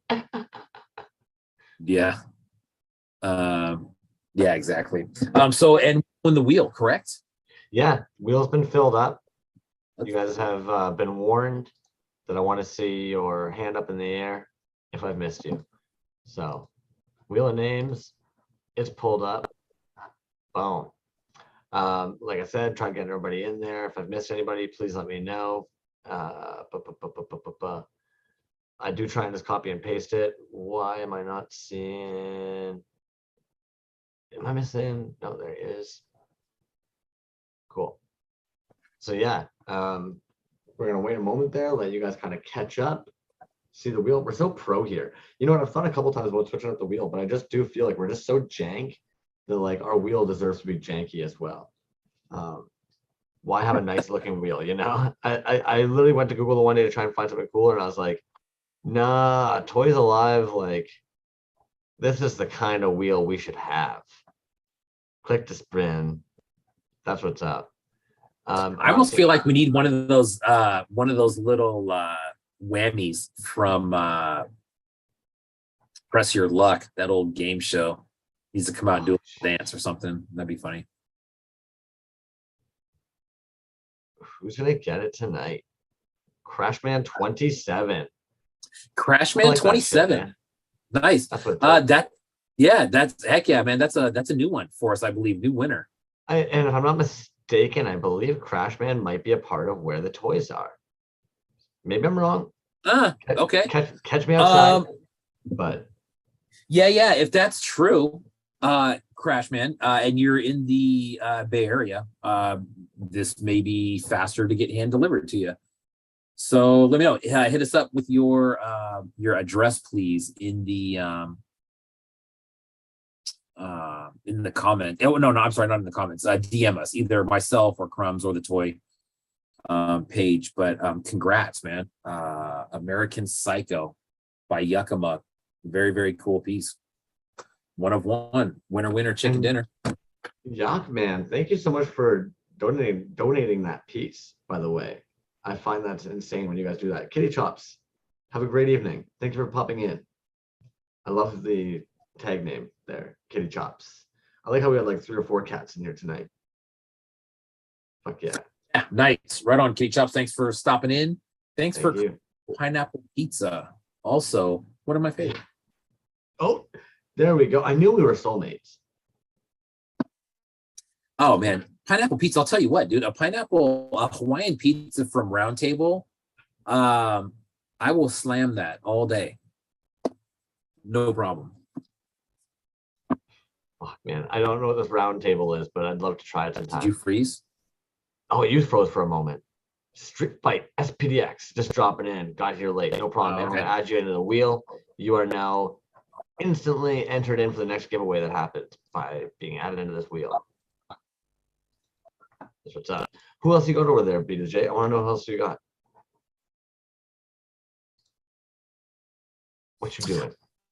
I'm going on. Well, the oh, there you go. The screen was frozen for a minute, bro. Fuck. I don't know what was going on there. That happens. ETC Toys is what I got, and this is from ETC. This is from the Toys Our Guts show.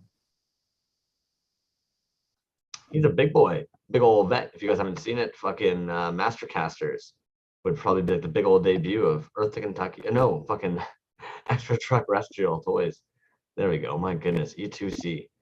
Is that right? Am I saying that right? You guys always abbreviate. What is that on? That's on. Is it Amazon Prime that's on? Netflix. Yeah. Mastercasters. To my knowledge, the only like documentary of the indie resin casting toy scene out in existence. Beyond us. For sure, man. Oh, yeah, that's the only one. That's the only one that I know of. And I remember the first time I saw that, and then seeing those guys on Instagram, it was surreal at first because I'm thinking, man, this is on Netflix and ETC. If you've seen that, I don't want to say it revolves around him, but it does have a lot of information on ETC. So, like I said, man, this is from ETC. This is from the Toys Our Guts show that just happened. Beast Bird is what this one is called. This is Beastman head on a Big Bird body. Boom, there's that. I'm gonna put that one in the light, actually. That one actually glows like crazy too.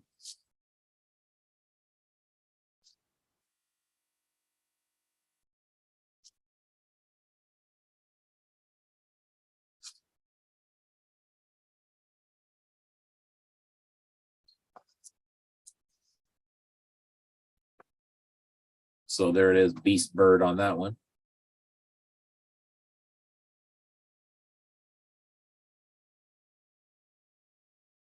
Yeah.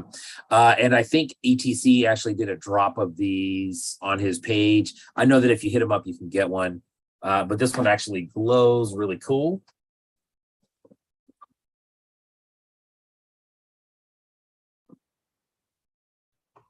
Also, we've been corrected. It was on Prime. The comment section has told us Prime has Mastercasters. My apologies.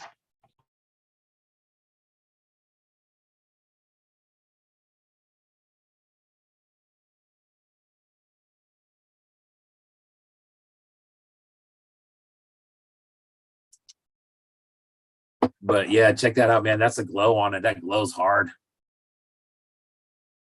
Very cool.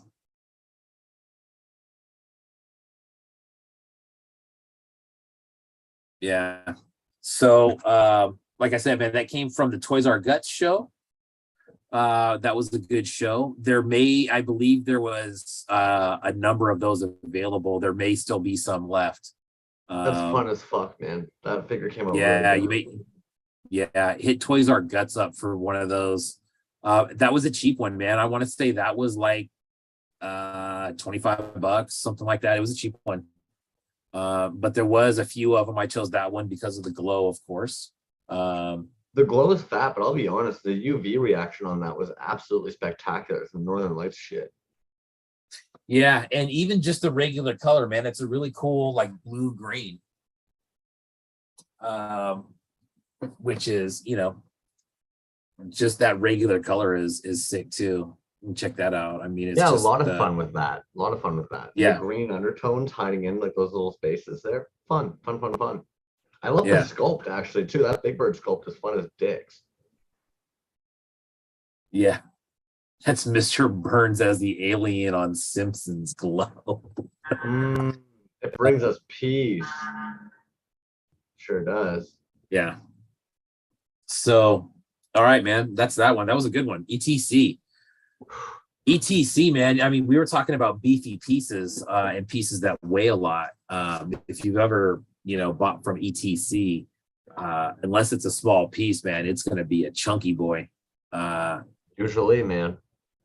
Yeah. And you know what? I've got lots of material. Mad respect, actually. He fucks with a lot of like the homies. Fucks with Bobadrock. Like he's done a lot of collabs in that regard. He actually is probably one of the biggest collectors of hobo toys. Dude mucks. I like it. Respect. Yeah, man. Lots of collabs with Donner Don't Care. As far as the paint goes too. Look at you having a slice, man. Look at this guy. Where'd you get that from? Where's that from? Just some spot. Whipped it up, casted it up. There you go. All right. Let's keep it moving, man. I got quite a few more to go. So we got Spice Dreams on this one. Well, Spice Dreezy, man. I think almost every week for the last couple of weeks we've had some Spice Dreams. Not a bad thing. Yeah, for sure. Fletch has a great Spice Dreams collection. And I mean, it's always dope, man. So Spice Dreams is another guy that you got to hit up too, man. Like if there's something that you're looking for, you got to hit him up and say, hey, what do you have? Maybe go back through some of the posts and see what's in there and just ask if it's still available. And I think you'd be surprised with some of the stuff that's left in there. Always really cool stuff.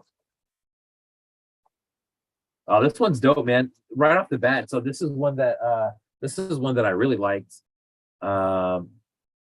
It's got that Skeletor. It's like a reaction 3.75. It's got a Skeletor head, but then I believe that's like a Han Solo body on it. But it's cool, man. It's like this purple glitter. We'll put all these guys in the light at the same time. There's a few figures in here. Oh, and I think Fletch opened this last time. That is T-Bone's band. The Deadbeat Hymns, Sink or Swim. I've actually heard that before through somebody else. It's very cool. Check it out. If you ask him, we'll show you a lot of unposted stuff. Yeah, exactly, man. That's what I'm talking about. Hit him up. He does have stuff in there. This is dope. This is a, I think this is this a glow?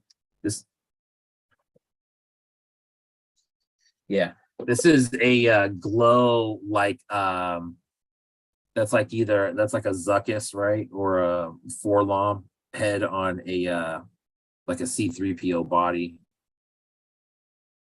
That's cool. This thing glows, so we'll check that out too. But another 3.75. Bam. Good one. The amount of glow in the scene right now is beautiful. Yeah, man, that one has some good glow on it too. I had to check it out.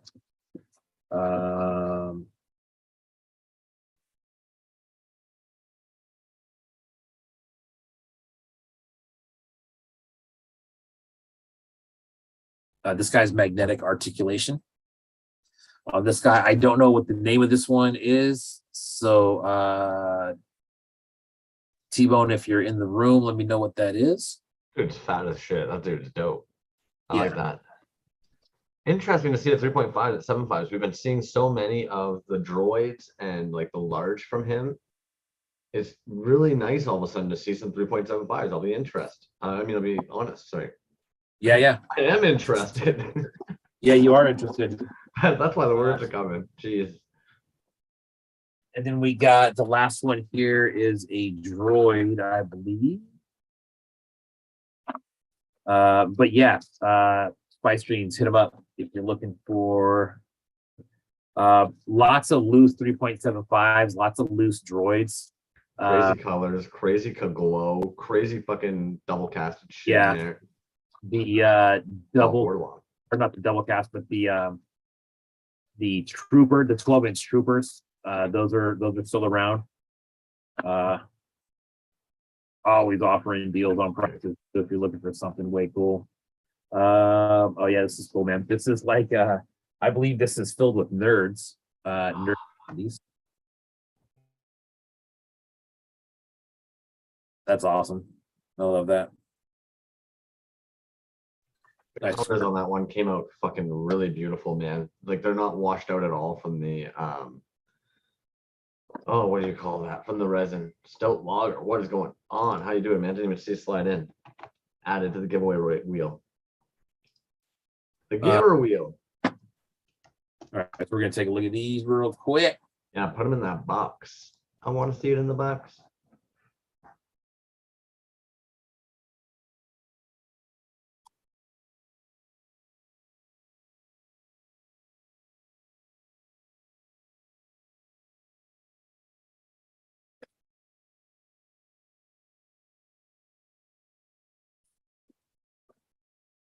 Yeah, those are cool.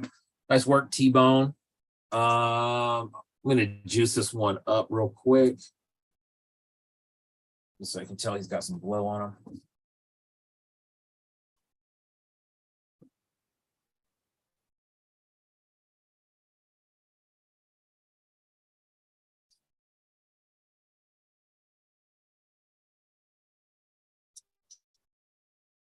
Yeah, nice.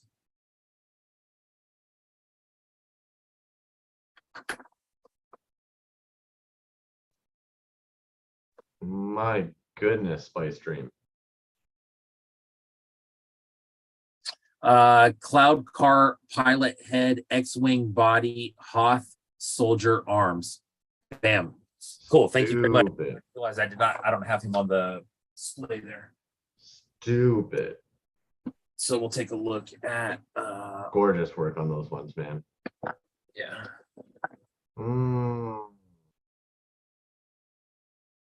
That guy's fucking sexy, dude. I'd go on a date with that dude. That dude, you know what's kind of jokes? I wouldn't go on a date with that dude. He looks a little bit like Dollar Slice at a convention, but otherwise, I'd go on a date. I'd go on a date with that dude. Otherwise, with the helmet. With yeah, the helmet. It's got a it's like a translucent blue with like a black wash over it, which is very cool. I love the wash, and I like actually that the head's almost like a pinky opaque, but the body's blue. Get your fucking spinny wheel out of here, ruining that beautiful. I know. You know what? It's this one's a little bit faster than the other one, and I thought this one was. I thought you were able to actually control the speed, and apparently I bought the wrong one. I'm just teasing you, man. Dude, honestly, you're lovely. Like, I don't even want to say it because I don't want to make it seem like I'm like belittling you, but you're a big old fucking cutie, dude. The shit that you do to try and make this all fucking come together and like, it's sick, dude. It's fucking amazing. Thank you. I've seen it done before, man. And I mean, like ideally, right? We would just go bam, and you turn over to it, and it's just like this nice in focus, rotating at a nice variable speed, nice light coming down on it. This isn't the shopping network. Well, in reality, it's like, fuck, man, I got like all kinds of weird lighting in here. I'm basically working out of a box with like shit in there. There's cords all over the place. If you could see the cords, you'd be like, bro, what are you doing? It's hot. I have a fan in here. So, you know, we make it work, whatever. Have a good night, homie. Always a blast having Fletch, you in we'll here. be in touch, my friend. Yeah, right on, man. We'll be in touch. I'll keep you on the wheel. You're dope. I'll keep you on the wheel. Go get some sleep. What else you got over there? What else you got over there? How many more boxes we got? We got Three? 1, 2, 3, 4. We got 4. It has 2 pieces in it. B to the J, box king. Yeah. Well, I told you, man, there was that one week that I kind of sort of missed. Anyways, here we are. So this one is by this one is a little bit different, man. So this is a 3D print. And the guy did not sculpt it, but he did paint it, and he does work as a group. So I think I tagged them in the post. NY Peruvian. Oh yeah, you know what? They're actually on my list later. We'll be seeing their page later on tonight. Yeah, cool. And I like that. How NY does that happen Peruvian sometimes? Fuck. Okay. So NY Peruvian. So this is very funny how I first met him. I first met him because he had saw my name in a comment section when I claimed a Ghoul of Gaba piece like 2 years ago, a very early piece. And he reached out to me and he's like, hey man, I have this other piece by him. Are you interested in buying it? And then he said, hey, I have this other stuff. And then he got into, he has a lot of really cool custom painted by Milan Revlik, MILANRAVLIK. If you look up that guy, that has some insane paint. But I bought a couple of pieces painted by that guy from him, which kind of led to these 3D prints that he was into. You know, so naturally I asked, well, you know, what do you got for sale? And here we are.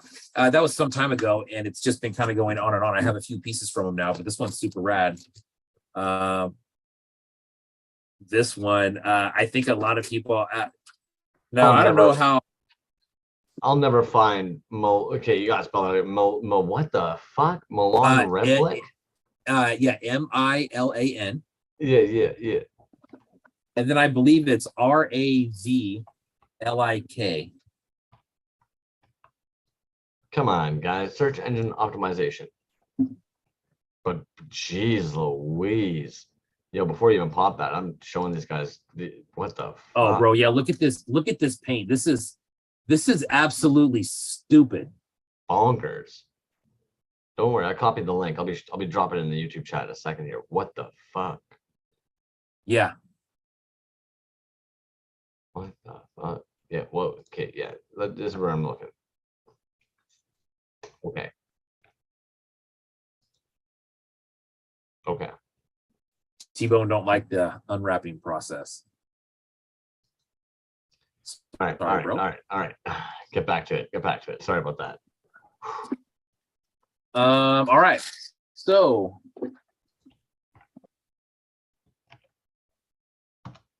this right here, and so you know, this for me when I was a kid, this is awesome. I can already tell. When I was a kid, I loved this movie. This movie was so freaking killer, dude. But this is a 3D print. Shit. Yeah. 5.5. Ernest Goes to Camp. Right? Jim Varney. That is one of my all-time favorites as a kid. If you didn't enjoy any Ernest as a child and you don't have a soul then as an adult. Oh my fuck, man. Yeah. I'm going to exactly, dude. It's that's what I mean. I don't know how popular it was in other countries or if it's just like an American thing, but Ernest. There it is. Very cool. Oh, Jim Varney, Kentucky. There you go. And so here's also from that movie specifically. Check out these little extras that you have with it. Oh boy. I don't get green-eyed monster too often, but this one's one. This is beauty. Oh no, as if. Yeah, little Wow, they went turtles. all out, dude. Oh man, the accessories are gems. Yeah, and the plunger. So turtles and the plunger on that, man. That's the accessories there. But the 3D print, dude, it's super smooth. And the paint is, The paint's beautiful on it. yeah, What and a it's got this, beautiful figure, dude. Oh, you don't see that. yeah, that head, it's like a pyramid shape.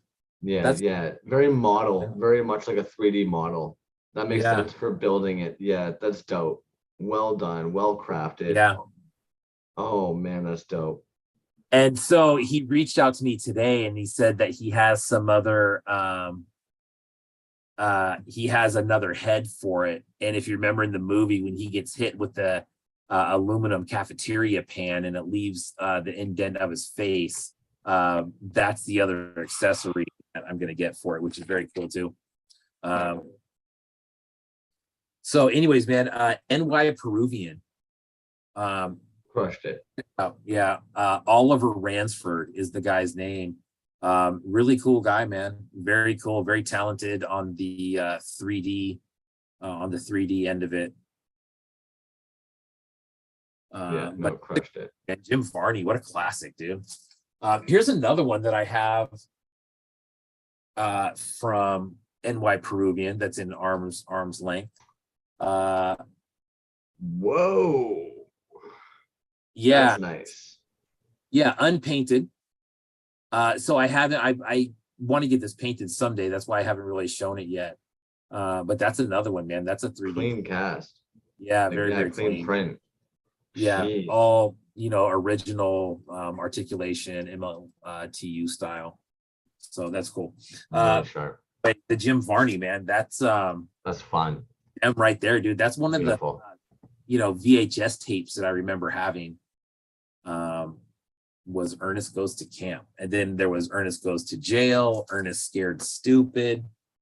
There was a whole bunch of different ones, man. Oh yeah. No, I remember getting all excited. My mother rented The Importance of Being Earnest. I thought it was an Ernest movie.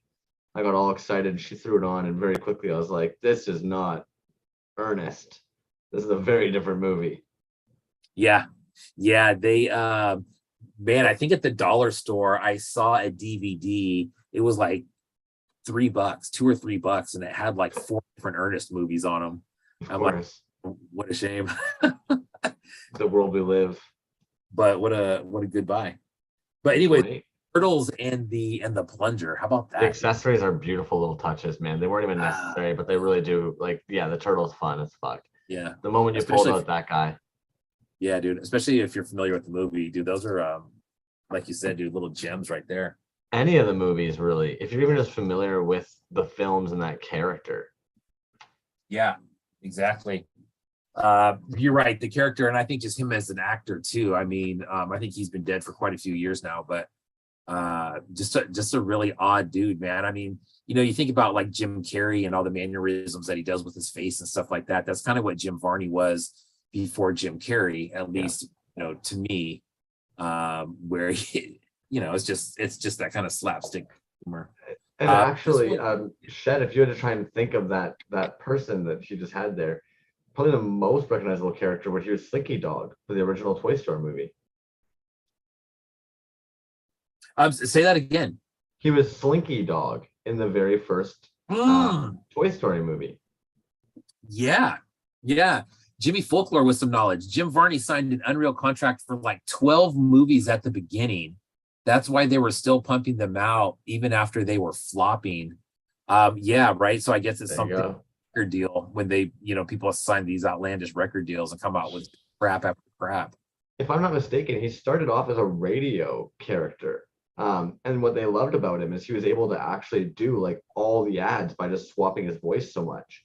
And that was kind of like his shtick, is that he would play this guy being like, "Don't you know, Vern, you need this mattress, you need this coffee." And it'd always be talking to like this imaginary Vern who was supposed to be like you guys. The audience. But that was basically how he broke into it, was There you go. Skilled one dropping some knowledge too. He's an actual comedian as well. Yeah, I can see that. I could definitely see that. But yeah, that's funny, dude. I mean, after like Ernest Goes to Jail and Ernest Scared Stupid, I think was after that. After I know that there's ones after that. Who knows what they're called? Who knows if they were ever in the theater? If you can picture an event that is important to a child, there's an Ernest Has, and it's probably out there. Yeah, absolutely. Fill in the blank, right? So this is one that came from the Scrap Show. Oh, lovely, lovely, lovely. Now this one is Crimson Guard Immoral. Oh. I'll tell you what, man. Crimson Guard Immoral is one of my favorite artists out there. With a K, right? With the K. There we go. It's yeah. Now. Yeah. I bought a piece. The first piece that I bought from them was the Trap Jaw 3.75 out of the Apocalypto show. And that was super sick. Some of these shows produce some of the coolest fucking pieces, man. Yeah. And actually, they are going to have a lot of shows in this Toy du Jour show coming up. There's quite a few 3.75 customs in there that are of like the Street Fighter flavor, which are very cool. It's not just, it's not just one piece that he's doing. He's submitting like 10, and they're all, which is crazy, which is the same thing that happened at the Apocalyptico show. There was, I want to say, probably 8 to 12 figures, all one-offs, but that was basically, their contribution to that show. That's a lot of fucking work, dude. Sick. Yeah. All super sick. Always the nice price too. Like, I don't know like what it was exactly, but if I told you, you'd be like, oh dude, that's a nice price for that. It is kind of nice when that happens. Sometimes you're wondering, like, dude, are you fucking eating over there? Yeah. Well, I mean, it's good money. But for me, and I always, I'd say for the sweetheart. Well, I'd say for the most part, I think people kind of underprice their stuff for what it is and the amount of time that's in it. But who's to say, what's worth what? This one right here. So the name on this one, I had to write it down. Yeah, there it is. Godfrey Laserface. Okay. Check that out. I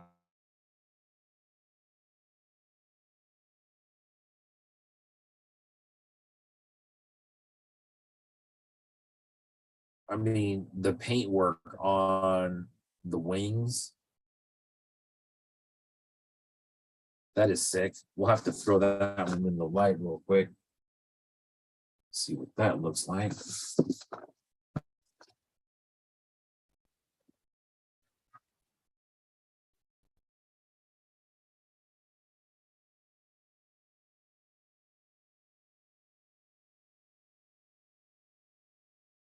That's a good one.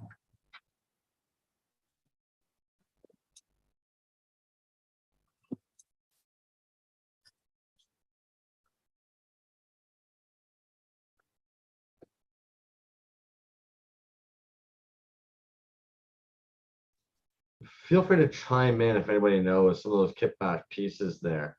The legs are obviously the, like, what is that? The medic droid for Star Wars? I probably have the name wrong, but that's probably the most like familial ones I'm seeing.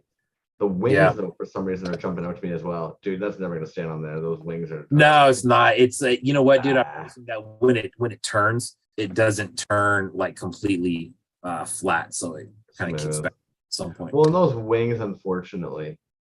But yeah, if anybody knows some of those kitback pieces, please drop that, because there's some cool fucking pieces in there. Yeah. Ernest, oh dude, I remember Ernest Goes to Africa. That movie would not survive it today. Damn.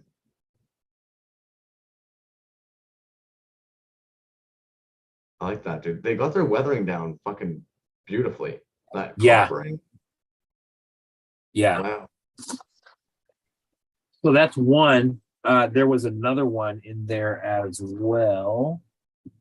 Power Droid. Thank you, Folklorian. I'll make sure to spank myself later.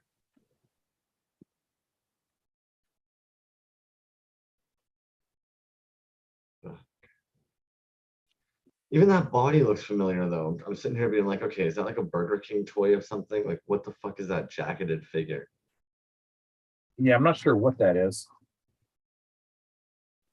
Weapon X5s. Ooh, I could see that. Maybe one of the what's that fucking called? Oh shoot. Starts with an S. Sentinels. There we go. The wings too. They look almost like some kind of Final Fantasy sculpture wings. Yeah. This one, the arms are separate, so I need to unwrap those right quick. Yeah, do it, man. I'm just marveling this fucking piece anyways.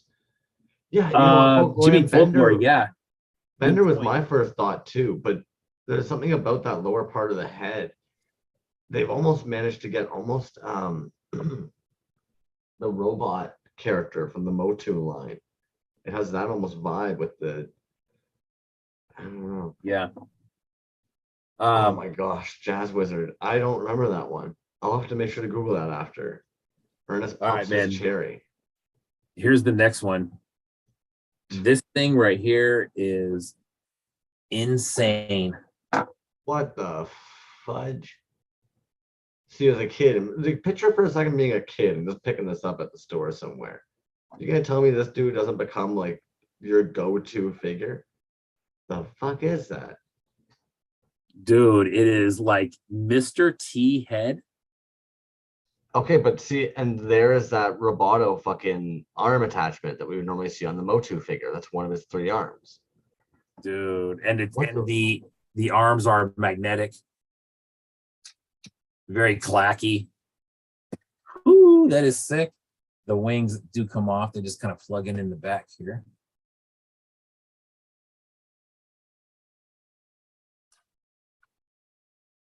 That is sick.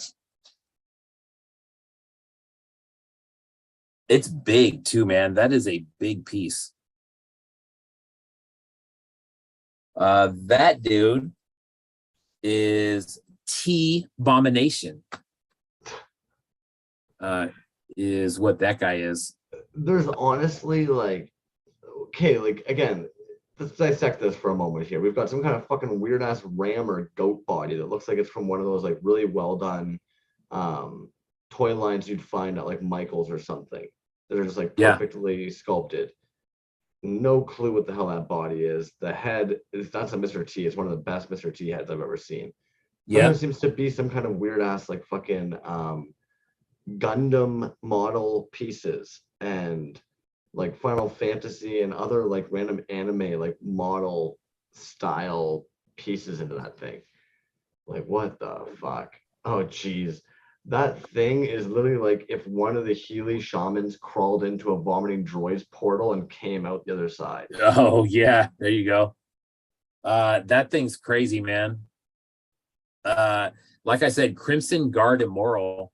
If you guys aren't familiar with him, check that account out. There is some incredible stuff on that page. Does a lot of shows. I've noticed that the last few shows that have been around, they've participated in, and it's always killer stuff, man. I don't know what, you're right, man. I don't know what body that is. It kind of looks like it might have been a dog of some sort. It might have been, I don't know, man. That's a good guess. A Shih Tzu or something. That tail sitting on top of the spine. Oh my goodness. Yeah. But it's heavy. You know what I mean? It's soft. Yeah, it's like something that you get, you know, those animal figures that you see. Yeah. But Shed Quarters nailed it, man. The Schlecks. I would have to agree. That's the name that comes to my brain. Those Schleck figures. Yeah. And then Skilled One pointed out, we've pointed out on a previous episode too. Yeah, hit those weird ass janky dollar stores where you're gonna find obscure bootlegs from generations past, man. Chop that shit. Get it on the low low. That's cool, man. I love that. The paint is what I really liked. And I like that they made it as kind of, you know, it's kind of like a set. Yeah, I would have to agree. You can definitely tell those guys, like they've done a very good job of aging it. They've rusted it super nicely, man. Adds a lot of character and depth to those figures. The red eyes. Yeah, really well done. done. Hey, Those are cool. I wonder if there's any UV reaction to it. I know nobody maybe there isn't, right? But like, I'm kind of curious. Is there UV on it? Let's just see. Sometimes it just happens, right? I don't know. No, Wow. there's not. Yeah, that's cool though. It is cool. Yeah, I'm not trying to shit on it for that. That's always dope, man. Those just look dope as shit. Sometimes you never know what's gonna happen, right? I've got even vintage toys that catches me off guard when I slap some UV on it. Really cool artist too, man. It always surprises me when you tell someone that you're like, hey man, I'm really into your stuff, and how surprised people are sometimes. They're like, really? And like, yeah, absolutely, man. That's wild. That's great work, and it seems like for the most part, everybody's like, oh man, I'm glad you like it, and I'm just like, holy shit, how could you not like that? That thing's incredible.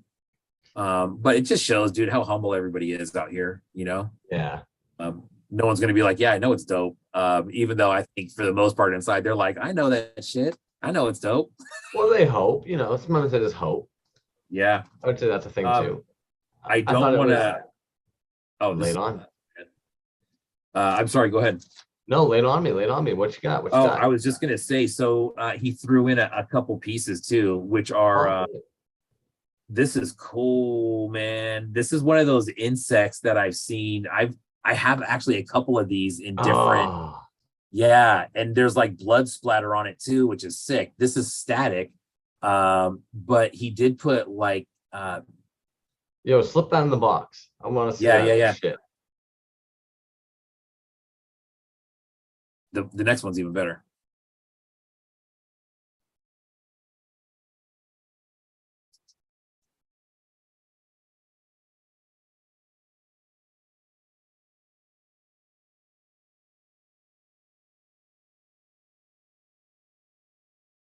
Yeah, it's cool though.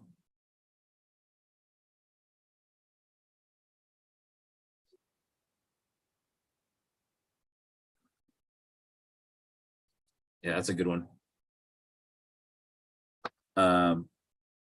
This next one though, man, this thing's crazy. Is it gonna be another insect?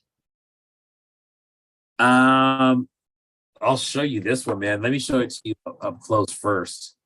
Because I'll admit, those insects are some of my favorite figures. I have yet to grab a bootleg of one of them. There's a couple people that have them that I've seen make them. Moldy Bros makes some really nice ones as well. It's a dope figure though. Yeah. So then there's, what is that head? Oh, okay, yeah. What the hell is going on there? Also, can we take a second and admire the mold and the pore? Yeah, man. Look at that headdress. Clean. That mouth. Clean. Yeah. Oh, imagine one of that head on one of the porpoise pieces. That head on one of those porpoise bodies. Ooh, yeah. What is that head? I don't know, man. We're gonna have to, let me see if I can get a better look at it.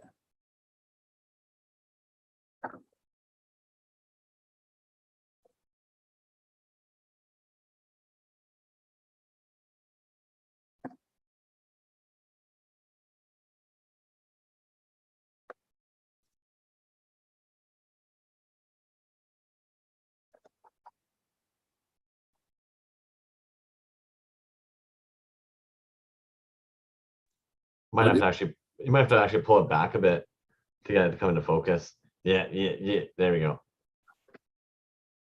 Yeah, I don't know what that is, man. That is super cool though. The head is Action Force Kraken, says Jimmy Folklore. So good poll on that, man. If you if that's a fact.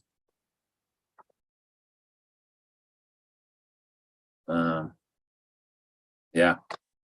If I know it's not like, it's almost impossible to tell, I find, but I would imagine that that's been airbrushed in some way, maybe, or maybe it is like just the incredible density of like almost purple metal flakes in there. I don't know, but hot damn, that C3PO is sexy. Oh, that fin just caught some gorgeous light too. Yeah, man, and the eyes are Oh. really good paint work on the eyes too. The eyes have like a silver middle with a like a teal outline on the eyelids up against that kind of purple bluish. Yeah, that's airbrushed or something, man. That's I'm very kind of in love with the bottom left foot. I kind of like that it didn't get as strong a coat. I kind of love that. Oh, you see that? You can see that? Yeah. Yeah. Oh, and that blue detailing in the wire part. Yeah, for sure. I was just gonna know that right now, right? You got some really sharp grabs tonight, dude. I mean, I know you got some good taste, but shit. And yo, guys in the comments, thank you tonight for catching all of our slips, but also dropping those knowledge bombs on us where we're missing them. Holy fuck, you guys are on it. Yeah. Crimson Guard Immoral. Thanks for that heads up, by the way, Street Fight PDX. So if you flash a piece of white paper in front of a camera real quick, we'll re-focus lots of the time. Look at that. Look at that. Some camera know-how. Super appreciate that, man. Nice. Cool.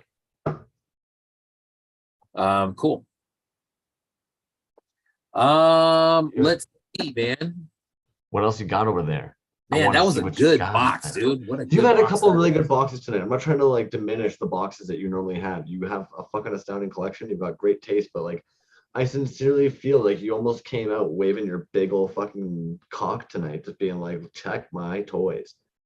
Yo, you know what, man? It was a lot of things that fell together at the right time. That Boss Toy Creations came through with the Barbarian Rage piece, and then the scrap show. The scrap show just had so much good stuff in it this year. And it did last year too. I think that's one of the best shows out there. That might be my favorite show during the year.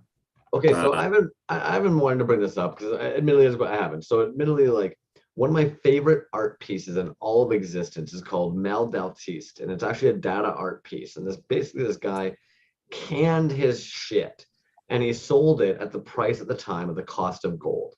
And the whole idea was to make a commentary on the bourgeoisism that was going on at the time, of people basically thinking that to be able to buy this art makes you something fucking important. And this obsession of ownership of things makes you like really fucking like fancy dancy, and how people were basically making themselves broke in order to own art as a commentary on where they stood in society. So this guy decides, I'm going to give you the most personal thing an artist can give you. I'm going to give you my literal shit. And he cans it up. And in my opinion, part of what makes it almost one of my favorite pieces is to this day, these pieces have started to pop open around the world. And people have purchased them for like millions of dollars to have them live in their homes and their private collections. As because these pieces are so old, the stench that is coming out from these pieces now is absurd. And oh my God. Like art critics out there that are defending, saying, well, if it happened to one, it would be like a flaw. But because it's happened to almost all of them at this point, it's considered a performance piece, an ongoing performance piece. And it's just comical to me. So I have always thought it'd be a great idea to run a show called yeahhh, where you essentially get all the artists together and you basically post your shit. You literally just put together all your shit. I know you guys all have scrap pieces laying around, but it almost feels like I don't have to do that show, because scraps is that show. One of the Canadian homies right fucking here has already agreed. It's like, no, yeah, I want people to take all that shit sitting in a box that they don't know what to do with, and I want them to make it into art, and I want them to make it into some of the coolest, most rad art you can picture, and boom. Yeah. All right, guys. Story time. That's weird. I mean, interesting, right? But like, that's weird, man. But that, in my opinion, is kind of the scraps show. I love that in one way it allows the artists to like reduce, reuse, recycle this thing that for a lot of them is daunting to stare at, wondering what you're going to do with it. But also, I do kind of love that commentary when we talk about toys being art. I love that commentary on being like, you're buying their shit. Yeah. The scraps show, man, I do love the scrap show because I love kit bash pieces. I've done runs of figures before, or just pictures, I should say, of just kind of kit bashing different people's stuff together with magnets. You know what I mean? It's kind of the same thing. But I love that where it's kind of forced, like you have to use pieces that were not made to go together, because I like that look anyways. But some of the stuff that comes out of those shows, man, is just nuts. I mean, we just saw some of it. We're about to take a look at a Neil Ewing piece right now. That's So, man, the universe is whack. Okay, I was literally about to say, I have modified pieces so I can swap them with my other shit. And you actually just dropped the artist that I've done that with. Neil Ewing's first wave of Swamp Things were actually peg articulated. I'm not complaining. It was already something I knew about. I was happy with the peg articulation. But many of you know that I'm obsessed with one trick pony Swamp Things.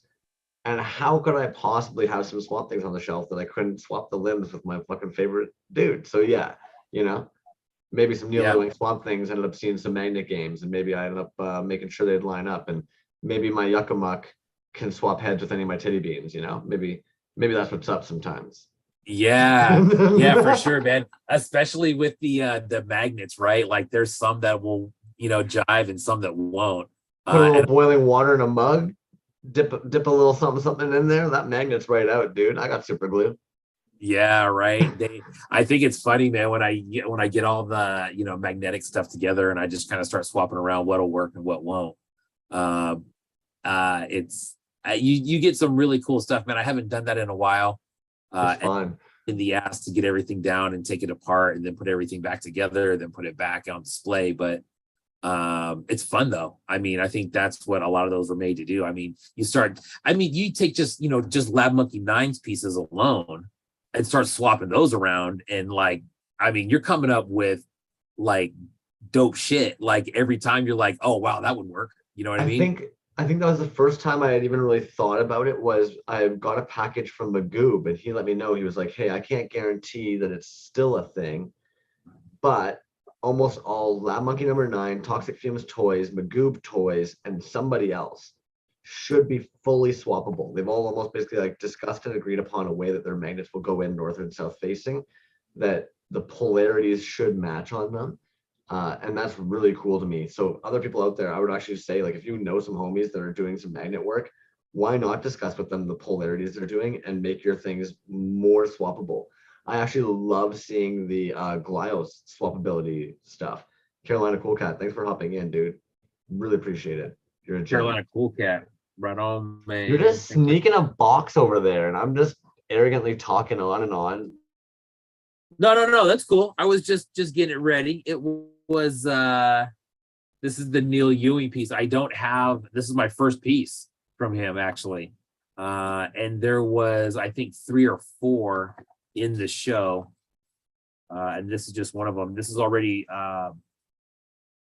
he doesn't have a bad piece. I'm gonna say that. Honestly, I know there's people in the scene that are also old timers that know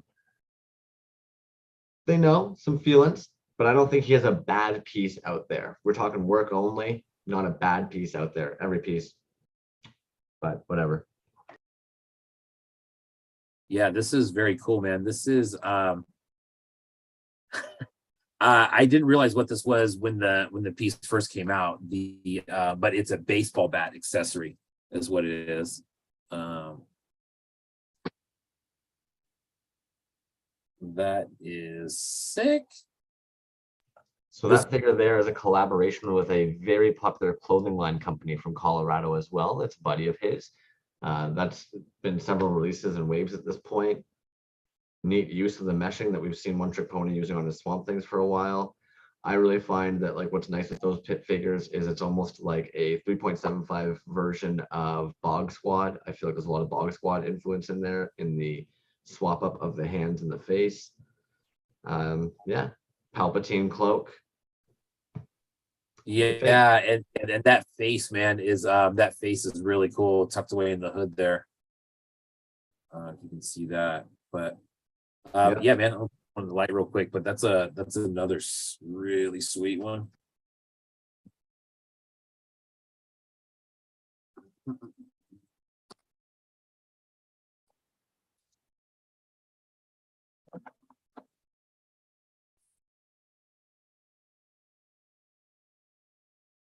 Yeah, pretty sick. One of 3, I think, that were in the show. They were all one-offs, but there was 3 of them. Magnetic articulation in the arms. Sick though, man. Love it.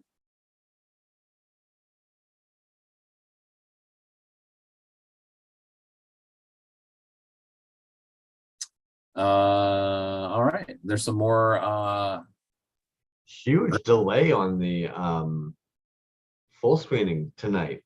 The amount of fucking times I mute myself well before clicking speaker view only, and then you poor suckers are stuck staring at my face, just chewing on my lip while I'm staring at a toy. I am so sorry. I promise. I am trying to get it synced properly, but damn, I don't know why that's happening. Sorry, guys. What do you think? You like it? It's dope. I love it. I love it, man. It was honestly, when I went to buy it, I was surprised that it was available. And then I I think it was O'Keefe.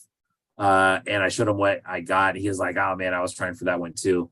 But a cool look on it, man. Like I said, I don't have anything from him, so I was stoked to get this. But I think it's great, dude. I mean, the colors are great on it. It's, you know, I'm not quite sure how he did the hands there, but nothing looks like it's painted on there. It looks like it's all separate casts for the hands, the cloak, and then the face, because they're all different colors, but I don't see any paint on there. So that's cool. And like you said, man, the soft goods on there, which are more of like a plasticky type feeling, that's sick too.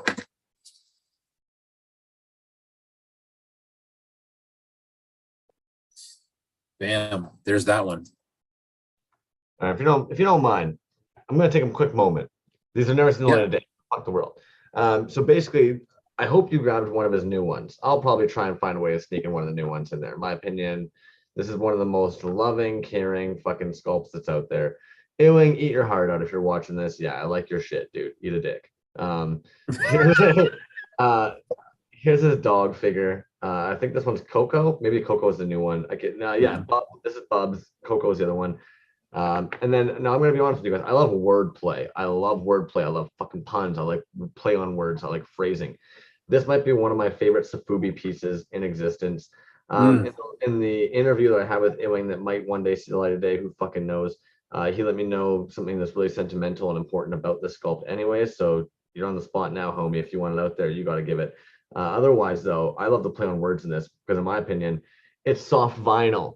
Put that together. It's a soft vinyl sofa. You know, it's a soft vinyl sofa, but it's a soft vinyl sofa. It's fucking hilarious to me. I can't get over that. You know, the double entendre, like, yeah, get out. Very nice. Here. All right, very nice. Show us what the hell you ended up getting from him. Well, that was it. That was it? Oh, see, I thought maybe you ended up getting one of his Cocos too. No. It was just a sticker that he sent. All right. Yeah. I actually do want one of his big ass fucking Safubis too. That I don't have that one either. What's it called? Something Boggy Boy? No, that's Boggy Boy. Yeah. No. Brett was Boggy Boy. Yeah. Ah, shit. But it's cool. Yeah, anybody that's not familiar with Neil Ewing, check it out. He also has bombastic plastic. He's responsible for putting a lot of people on. He's helped a lot of other artists out in the scene. Also a really good illustrator and writer. Check out his shit. Talented individual. Last box. So you want to do this last? Let's get this last giveaway going, huh? Yeah, you want to do the giveaway and then you want to pop that box? Yep, let's do it. This is the Jimmy Folklore piece. Alrighty, you guys know how she goes. If you feel like you've been missed at all, let me know. Junk, I've just added you into the wheel. Otherwise, Stout Logger, you were the last name that I remember seeing hop into the chat and me tossing onto the old wheel. So if anybody doesn't see themselves there and would like in for that beautiful folklorian piece, please chime in now. Street Fights, PDX, got you in there, sick. Monster Vat, you are in there, sick. Shed Courts, you're in there, dope. Oh, Junk, what's up, man? I didn't see Junk coming in. Yeah, Junk joined us not too long ago. Happy to see you in here, dude. Man, you have been just everywhere lately. Go, go, go, go, go, go, go. It's lovely to see how you just got this fucking kick-ass energy going, homie. Give me some. All right, skilled one, all the way down to junk. If anybody sees that I missed, please let me know. Take everyone off the wheel, only T-bone. Yeah, there we go. I mean, I usually end up putting spice in there, T-bone. You had me a little worried for a moment. All right, guys. I think I'm only getting enough T-bone time. every space. Right. All right. Where's my? I was almost clicking the fucking YouTube video wheel. All right, here we go.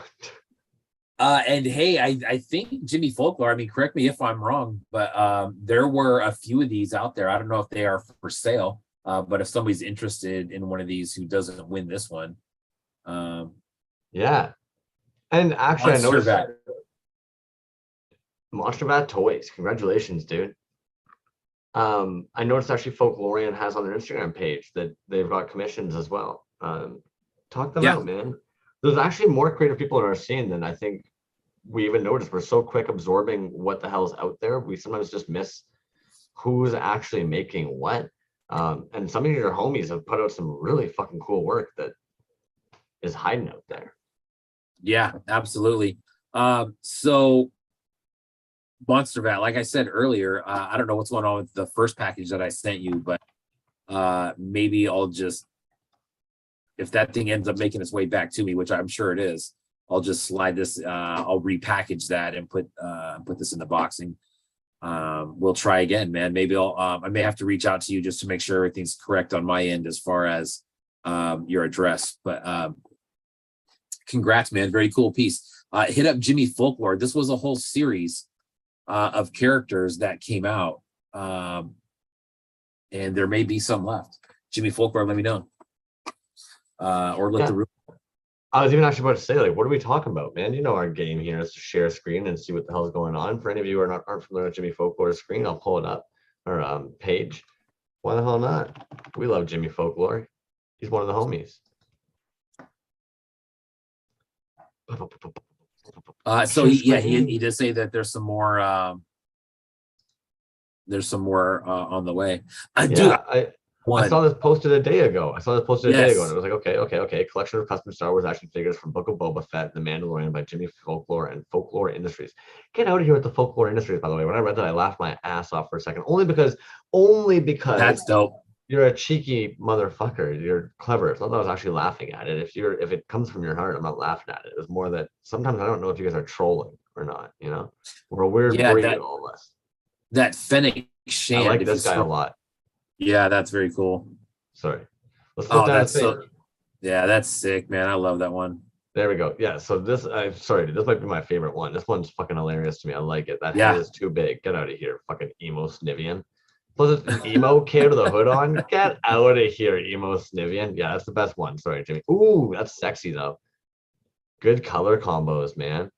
Oh, jeez. Oh, he also says, pick your favorite from the original Kenner 12 and I'll make it for you. And then Jazzwiz says, show his Super Cooper piece. You show me his Super Cooper piece. That's probably towards the front. I believe that's the one that he's talking about for the, there's a show coming up. This is what you guys have the option to win tonight. On the right, that's the one for the, oh, there we go. Super Cooper show. Yeah. Action figure. What are we looking at here? What is this? So do you remember those Halloween costumes like that? Yeah. If anything, this reminds me of those old McDonald's ones that you'd actually get where it's like the two halves and there's a little fucking McDonald's figure inside. But I totally remember these costumes where it'd be a mask and a slip-on of the fucking character you're supposed to be just printed on the slip-on. This is hilarious. Right, exactly. It was like it was like the quality of like a kitchen garbage bag, right? I have nightmares of, and I was talking to one of the toy dudes about it one day. I had a Casper the Ghost one, identical concept, where the shirt just had Casper and all his family coming out of a fucking like his mansion. But the mask, for some reason, it was done almost in like this fucking meshing, this hard plastic meshing. It was almost like they like sunk a mesh into a cake pan to get the Casper face. So everywhere that your face touched this thing, it was just rubbing up against fucking mesh, but like a hard plastic. It sucked. Dude, I have nightmares of that fucking toy. We would actually even dread when Halloween came. We'd be like, "Yo, look out! Reaching in the Halloween box for the fucking Casper mask. It's gonna cut your hand to shit." Eventually, I'm pretty sure we just threw it out because all the edges were just like loose pieces of fucking plastic like this. Like, yeah. To the box, like, nah, fuck you, Casper mask. Fuck. And then, like I said, it was a pointless costume because Casper really is just a white sheep. But instead, no, what do they give you? A size like double XL of Casper and his family flying out in a big fucking Casper TM across the top. Right. Yeah, exactly. What's happening?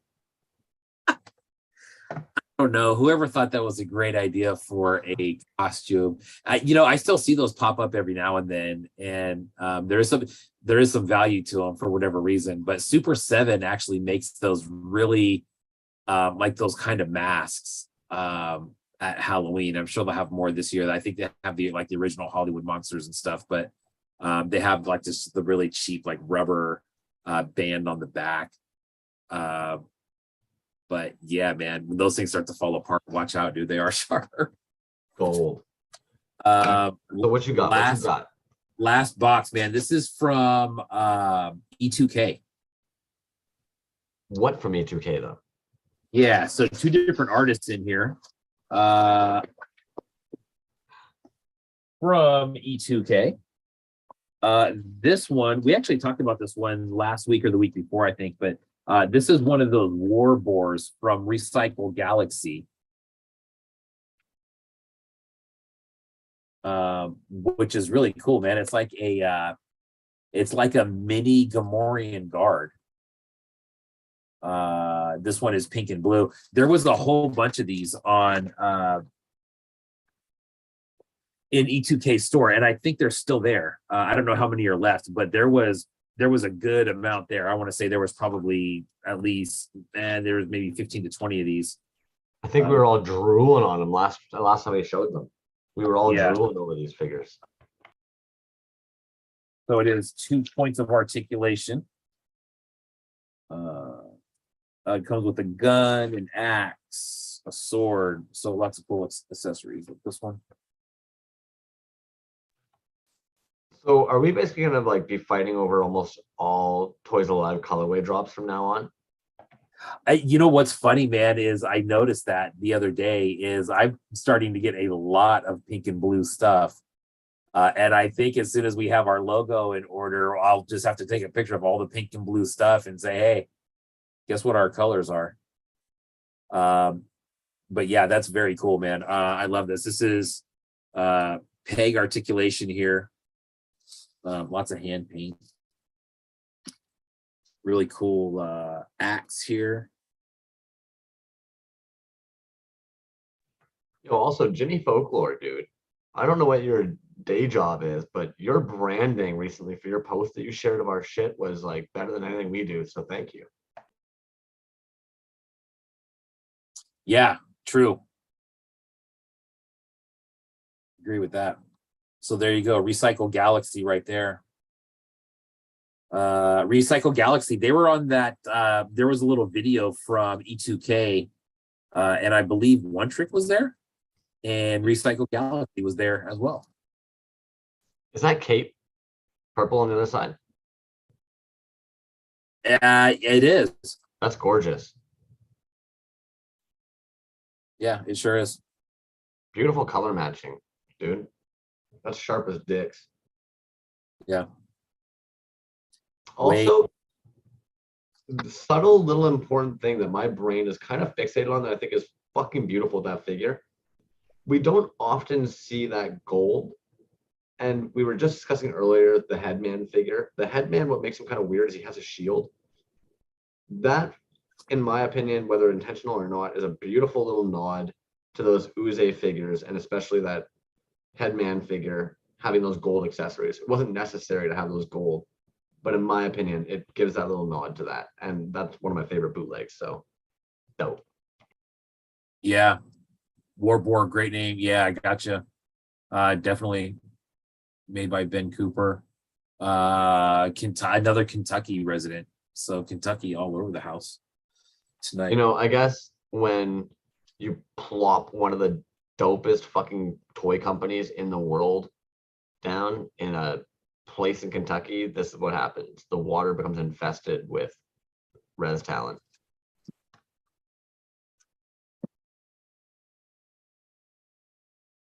Yeah, sick one. Clean paint application, dude. Yeah, I'd love to know what the fuck that figure is. You know what? I don't know. Yeah, somebody got our boy Folklore a job. Dude's a rocket scientist. He should have a job. Get him one. Yeah, it's sick though. Yellow eyes on that. I don't know if you can see that, but that's sick. I saw those. Check out the E2K shop. There is a lot of those pieces in there. Like I said, I don't know how many are left, but when they first came out, there was quite a few in there. And I'm gonna put it out there. You know what? We've already seen fucking Bootleg Bonanza go under. Support your fucking indie shops. These guys are trying, man. They're trying so hard. Like at the end of the day, if you see one of your homies has a toy that's at one of these shops, and like I promise the price is probably comparable. Like help keep these indie shops alive, man. They're like we've already seen like really cool novelty shit come and go, right? And that's what we're trying to grip back onto. So like if you can, right? Don't put yourself in any kind of fucking shitty situation. But if you can, try and support those dudes. They're doing wonders for our community. Yeah. Mexican bootleg Gamorrean Gar, they're saying. Thank you for that. That makes a lot of sense. But yeah, man, getting back to Earth Kentucky, what a great shot, man. Really cool. And from what I've seen, there is stuff on that page or in that store that you can get, or that I've seen listed from the other artist that it's from. But the markup from the artist to the E2K store really is minimal. Sometimes E2K got in when these artists were selling their work well below what they should have been, and they've honored the pricing. So even though some of these artists are now at a level where they're selling their work for prices that's a little higher, you can find it at E2K for prices you'll never find on the artist page again. Yeah, and I mean, shoot, man, they have anything from Healy made down to the stuff that we're looking at tonight. I mean, all that kind of stuff is in there. Like Warbore from Recycle Galaxy, that's in there. Anyway, you will find a few more of these in there. You won't find this particular one in there because it's mine now. But this is Resin Blood Space Face. Love this one. Yeah, I love everything. No, we're gonna need to see that out of the bag. I'm sorry, that's a good one. He's gotten really, really, really clean over this last little bit. And I know at the beginning I wondered if it was actually an aesthetic that he was going for, and it probably was. He's put some really good work into his shit, dude. Resin Blood, dude, beautiful work, man. Yeah, you've been really killing it. That has an amazing smell on it. You know what I'm talking about. It is absolutely delicious. That card, I love that card on there. Space Face. Bam, very cool. Some slaps on there. Guess one is a Colt. Resin Blood. This is a new one in kind of like a bat shape. That's cool. I have not seen that one yet. That's a great sticker. Boom. Resin Blood, straight up legend, man. This dude, I don't know if you know or not. I'm sure you do know. He's a tattoo artist, but has just. Have you seen any of his flash work, like his art flash work? I have not. No. It's incredible. It's amazing. Like, how big is that fucker though? Sorry. How big's that guy you're gonna grab it tonight? That thing looks fucking huge, man. 9 inches? Yeah, let's take a look at it. It's huge. Beautiful. That's a really cool figure, man. The paint work on that is gorgeous, dude. It's silver, and then it goes into like a purple fade, that purple translucent cape with the silver chain. Man, that's great, dude. He-Man was meant for that body. Yeah. There's another one. Well, there was another one in the shop that I think is cooler than this one. And I'm sure that one got swooped up really fast, but this is great, dude. I love that silver and purple look. Man, that's nice, man. It's God, it's a beast. It's over a 5.5. It almost looks like an old school Safubi. Yeah, yeah. Man, great piece, dude. Yeah, really cool piece. Resin blood. Boom. I know that he's going to be doing tattoos at Decon. That's jokes. From what he said, I thought he posted something the other day about that. Why the hell not, man? Yeah, why not? I mean, we'll be all over that. I was going to ask Fletch tonight if he was going to. He'll be booked solid all day. Yeah. Strike fighter body. Folklorian. Impressive as shit, dude. On it. Always. What the fuck? Yeah, I don't even know what strike fighter is, man, to be honest with you. I'm at a loss. Yeah. I'm gonna be Googling it later though. They are great, man. That's very cool. Very cool piece. Yeah, I like it. Chonky. Yeah, that's a good one, man. Hold up. Yeah, lay it on us, drop it. We got some glow. Yeah, I was wondering actually if it was translucent or if it was actually like that greeny glow powdery glow we sometimes see. Yeah, hold up. I saw this as I turned the light off. I don't know if this was in the description or not, man. I really can't remember. But let's get him juiced up here real quick.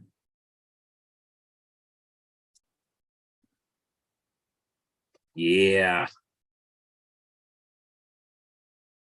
That looks good, man. That looks good. Hit the head with the UV again. It almost looks there's a double cast in there. Am I insane? No, it's got some purple metallic paint on the head. Okay. It looks like there was a skull inside of there. And I was like, what the fuck? Yeah. Oh, Folklorian, thank you, man. That makes it honestly, it looks like they're meant for that head. It's insane. Well done. Beauty. Wow. Okay. Rad as shit, dude. Yeah, dude. Glowing. I love that. Man, so I have a much stronger UV flashlight. But it comes with, I don't know if you've seen these recently, man, but it comes with one large battery in it. It's almost like the size of two AA's together. And this new spinning display that I got runs on the same one, but they didn't include the battery with it. So I had to from the light and put it in the display. So I'm using my older light that's not quite as strong, but still, man, that's a great one. Yeah, it's dope as shit. I like that. I kind of like the idea of He-Man with a gun too. Yeah, right. Yeah, He-Man with a gun. Fuck you, Skeletor. Pew, pew. Sorry. Yeah, right. Yeah, that's cool, man. I really dig that. Cool piece, man. Nice job, Eddie. Yeah, rad piece. Right on. You want to talk about somebody really coming a long fucking way and just putting out some radish shit pieces. And you know what? He just a baby in this span of time too. So fuck anybody who's complaining about not having time, man. This dude's busting out tattoos, running a shop, putting out some fucking really groovy figures, and hopefully raising a really impressive human being. Who was that now? Resin blood. Oh yeah, I mean absolutely. Well, I thought you said, I'm sorry, man. I thought you said Nim for a second there, and I'm like, Nim is doing some impressive shit too. Yeah, I thought I heard you mention him real quick, but anyways, yeah, dude, Resin Blood. I mean, God, dude, he's got that toy store, Toy Cantina out there in Pennsylvania. That's got that's a legit store, man. There's a legit amount of toys. indie toys, regular toys. He's got an arcade in there. He does tattoos. Great dude, man. Great dude. I'm actually on that grind. Yeah, at Decon, we had a great time last year. So that'll be cool. All right, dude, we're coming up close to our 3-hour mark, which we both cringe at when we top over it. So I hate to be that guy. I'm going to slide really quickly though into accounts under 300 and or under 1,000 and pieces under $30. For sure. I'm sorry to be that goon, but here we go. We're going to plow through these. All righty. First one I found today was actually Rainbow Kiss. So if anybody's not familiar, this is Rainbow Kiss. This guy seems fun as hell, in my opinion. Yeah. I'm going to drop these in the link for you guys in a moment. But I thought these were really fun. Thought we'd share it with you guys because we like sharing fun things. And as this person has under 1,000 followers. So let's get on that. What the heck are we up to? And they've got a whole bunch of different things. Like, I don't know what the hell's going on here, but I like it. Yeah, so I've just dropped that in the link there. That's Rainbow Kiss. Next, I know we've talked about them before, but Zimmitco. It makes no sense to me that Zimmitco is actually under 1,000 followers still. And they are always doing some fun shit. I like this guy a lot. I don't know why. There's something about this frog prince thing he's doing right now. I like it. I'm really digging the fuck out of these 8-finger beasts. I think we've both been, like, we've talked about this individual for a long ass time. I don't know what they're up to. I think even what I like the most is, like, they just keep going. They don't seem to give a fuck if somebody's into what they did or not. They just keep pumping them out. These pieces recently in particular have been blowing my mind recently when they do these like crazy, almost like ancient artifact pieces, man. I'm obsessed with them. This individual is just always blowing my mind, man. They're making new shit all the fucking time. So Zimmitco, somehow under 1,000 followers. Yeah, dude. And I don't know if you've ever checked that store out. That store, it's insane. I don't think I'm joking when I say there's hundreds of pieces in there. And every price point under the sun. Every price point under the sun. You can find something in your price range on there if you have one at the moment. You know who did a really nice post about them with some really cool stuff was Lab Monkey #9. I know. WTF. I love when I see people do that. Now, this is your piece. Correct. I was on this person. This is one of our under 1,000 that makes no sense. That's what I'm going to start calling it. You know, under 1K, it makes no sense. So that one, that 2-headed one, I almost bought one of those. Okay, so these are the Barbarian Rages that I was talking about. Look at that. Is it, you own this, right? I wish I owned that. I don't own that anymore. But look at that. Magnetic articulated. Check this out. Watch this video. This is the first thing I contacted him about. I said, okay. I said, so what's the story on this? What like, does it exist? Do you have it? I don't believe he has it anymore. Right. But I do remember having a couple wet dreams over this figure, so we must have discussed it. It's mad. Can you imagine what that weighs? That's solid. Sure. That's not rotocasted. Those are amazing right there. Orb of Madness inside that guy. Hey, if you go back to the top of his page, did I see Greatest American Hero? I'm not familiar. Is that going to be that? Oh, you're dang right it is. That was a yes, Greatest American Hero was that was on probably early to mid 80s. It was a show that used to back up with Highway to Heaven. I don't know if you're familiar with that one. Let's take this in for a second. 3D printed capes. Yeah. There we go. That's a great figure, dude. Greatest American Hero. That's interesting. I'll have to ask him about that. That's very cool. All right. Did drop that link. That's Peruvian. Now, Cosmic Bird Customs. When we're talking about people with under 1,000, again, what is going on here? Like, they've got some, what that? Like, what are we looking at with some of these? Oh wow, man! Look at that paint. He's calling them customs, but these figures shouldn't be casted in a clear resin. So I don't necessarily know, because like that's not the figure, right? Like you can't find a clear king cobra, but with cornflower petals inside. So this person might not understand that like they're not doing just customs. They're molding and casting some intricate things with beautiful results. And then Wow, man. some, you know? What the hell? Yeah. And again, 360 followers, the cosmic bird. So for anybody who is drooling right now and needs this, I'm going to paste this here for you. There you go. Wow, cosmic bird custom. I like that.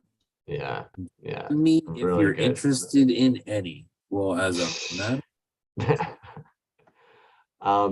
This is an artist that I just kind of stumbled upon today. They don't have prices up for their work, but I was like, hot dang, you know what? You're at 1121. You're not much over the 1,000. Let's show some love here because I'm curious what you're up to. They're going to be currently at the, what was it, Savannah Comic-Con coming up, and they're also a professor, it seems. So I'm going to drop that link there as well for you guys. Show some love. Boom. Hop back on over.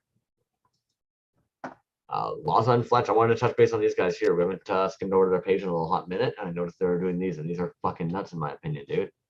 You need somewhere to put all your extra little titty bean guns and heads. There you go. There you go. This team is actually hitting some fucking crazy work, man.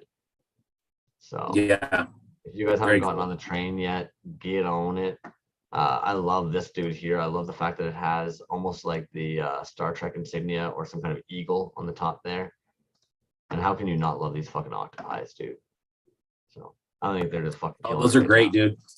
And they really do make all kinds of stuff. My daughter bought some earrings from them, I believe. Shit. Yeah. There you go. There you go. There you go. Right. They're beautiful work, man. You guys really have an understanding of the pigment powder and shit. Talking about work. Boss Toy. Yeah, man. Of work available for under $30. Boss Toy's got some work in his shop right now for under $30. Let's take a little peek even. Coming soon. So if you want one of those fists like BJ was showing, they start at 15. They can go up to 30. They are going to be dropping some soon. Yep. Some of these are even $5 for the mini ones. 37 for this Snurb 5-inch mini, and a Buddha version 9 on snail as a Snurb 2.75 on sale right now for $8. So yeah, Slicing Spectre 7 bones. Boss Jin There was like, okay, cool. There was something else. Was there another page there? Was there like a page before that? Oh, you know what? Let's take a little look. Scroll down. No, just this one page, but a lot of things on sale right now, man. Okay, maybe it was on their page. Oh, it was on their page that I saw. It's the Skeletor. That's a magnet right there. That's in an auction right now, an Instagram auction. So you just comment in the thread. I don't know what it's up to. I think before we started the show, it was very, very cheap, man. It was like $15, but I saw there's a bunch of comments now, so it's probably getting up there. But that's cool. That's really sick.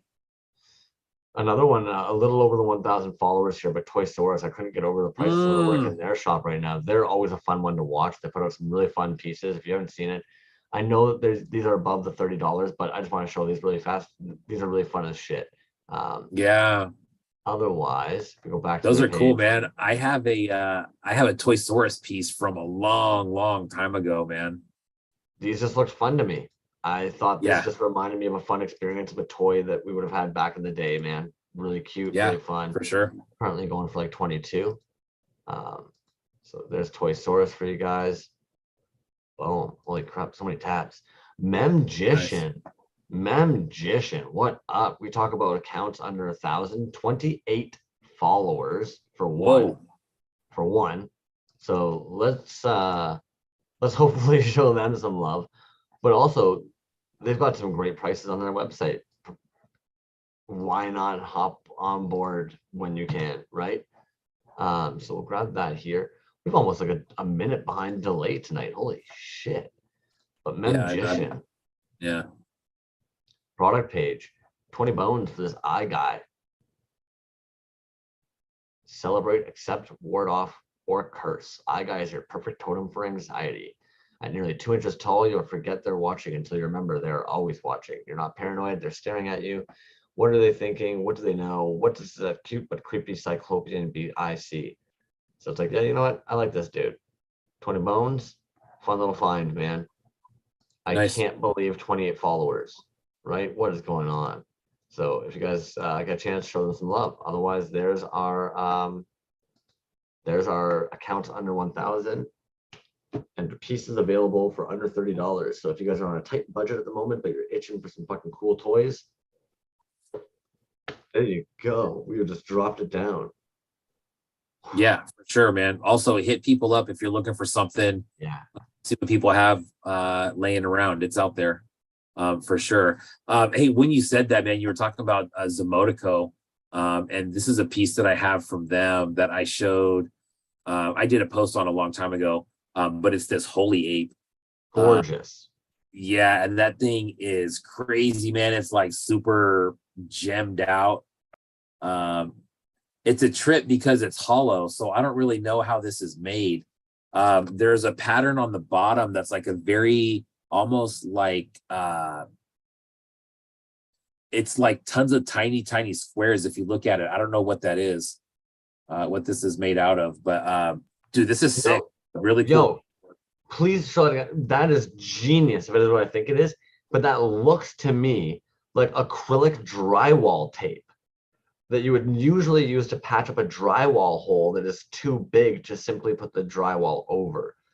And they've probably put that down, cut that with an X-Acto knife, and then dipped the bottom in resin of some kind, but it wouldn't end up actually going through and up into the figure. It has that meshing to bind to. Yo, one, I don't know. There's so much about their work that I've even talked to Saruga Mark about. We're fascinated because they pump out so much work that one, it's like, okay, you're 3D designing this shit. Two, are you making the sleeve molds? Because the silicone required to just willy-nilly pump out the amount of shit he's making, mind-boggling. And then the hollow factor, in my opinion, it plays right into the aesthetic. For me, coming from a small hick town, I think about when I went to like the Mattawa Fair and shit like that. And the prizes you'd win would be like these janky ass, like hollow, solid sculpts with bejewels all over them, weird hair on them where it shouldn't be. They're carnival pieces. They're fantastic. They're damn. Dude, yeah. If he's sealing the bottoms with that, that is next level. So simple, so smart. Shed Quarter says, yeah, textile tape. But there's that kind of stuff. There's lots of those smaller pieces. Those are all solid. Yeah, dude, they're sick, man. That's but good account. And you know, like you said, dude, I shit you not. I think you've seen the store where I don't know where they keep all that inventory. There's so much. There's hundreds of pieces in there. And hundreds of pieces, but what also blows my mind, because I'll admit, when I go to their page, I almost always type in pig and I do a search because they have so much pig content shit. I see them sell out of it, and I can't help but trying to go like, where is this other fucking weirdo who loves pigs so much that they're going to Zimitco's page, typing in pig and taking the fucking cool pig shit he makes? Yeah. I'll find you. I think, man, if I'm not mistaken, I think they're from LA. It makes, I don't understand. They don't post tons of process shots, but again, when I think about the quantity of silicone and resin that they're just like, it's like, wow, dude. And they've got jigglers. They've got those jigglers. Yeah. And I was going to say, man, and you know, they have, not only do they have like a huge variety of pieces, but the variety within those pieces is, it's not just like, hey, one piece, one color. It's one piece, a dozen different flavors. And it's an incredible amount of work. And if you follow their page, they're one of those pages that, I mean, they post almost every day. Multiple times a day. And yeah, I would even actually wager that they've probably got some amazingly intriguing pieces that they kit bash from. They seem to like find some very interesting vintage things. I don't think it's all computer generated. Things like the 100 headed ape or the 1000 headed ape. Yeah, that obviously, right?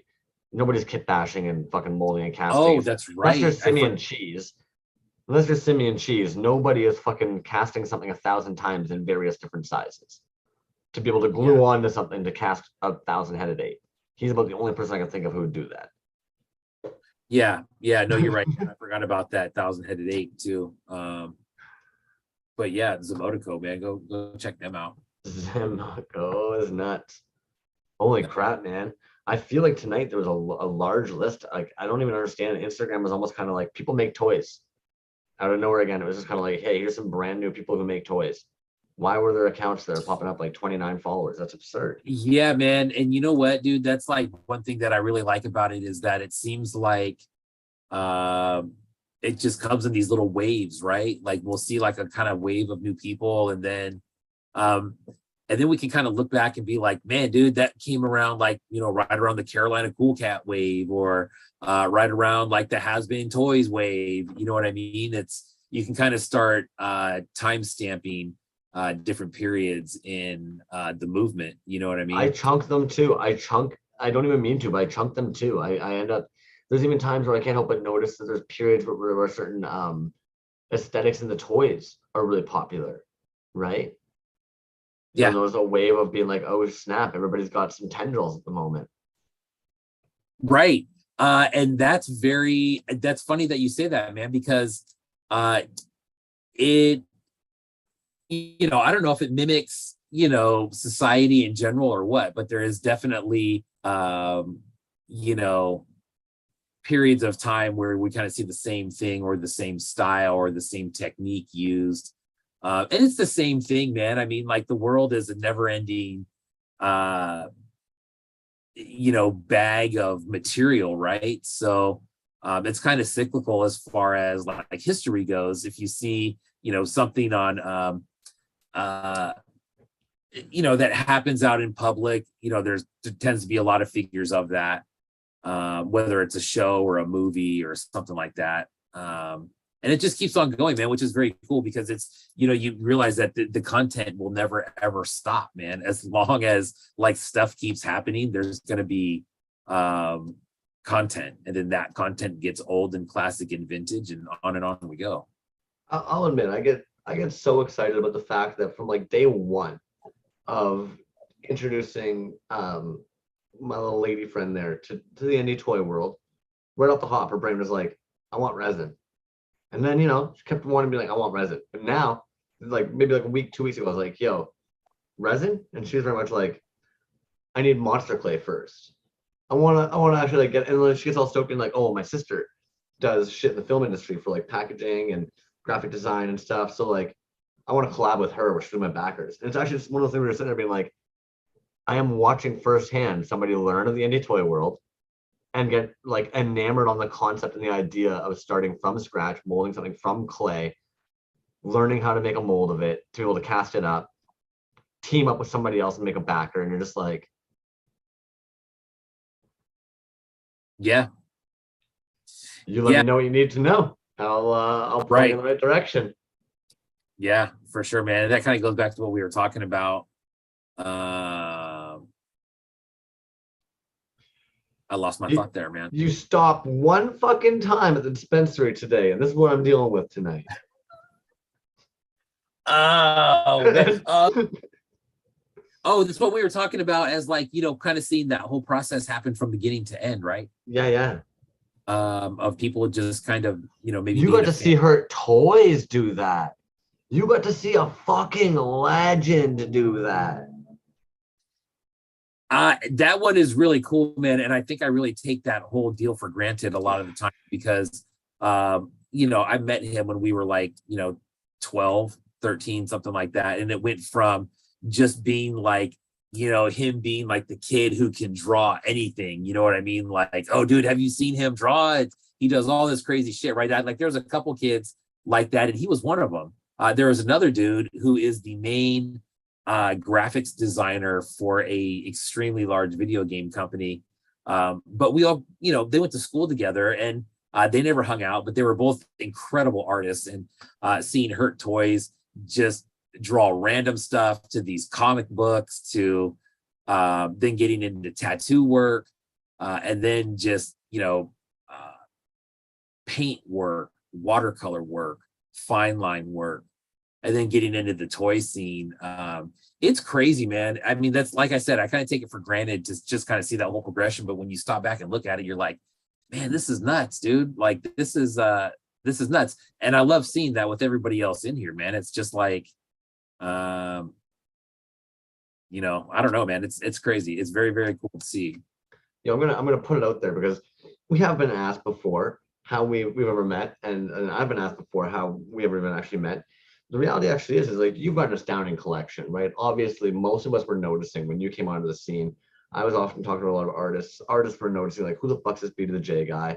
I remember, like, even Vomiting Droids one time was like, had just done business with you, and like, man, I wish anybody the opportunity to get to do a transaction with B to the J, because that guy is just a fucking gem type deal.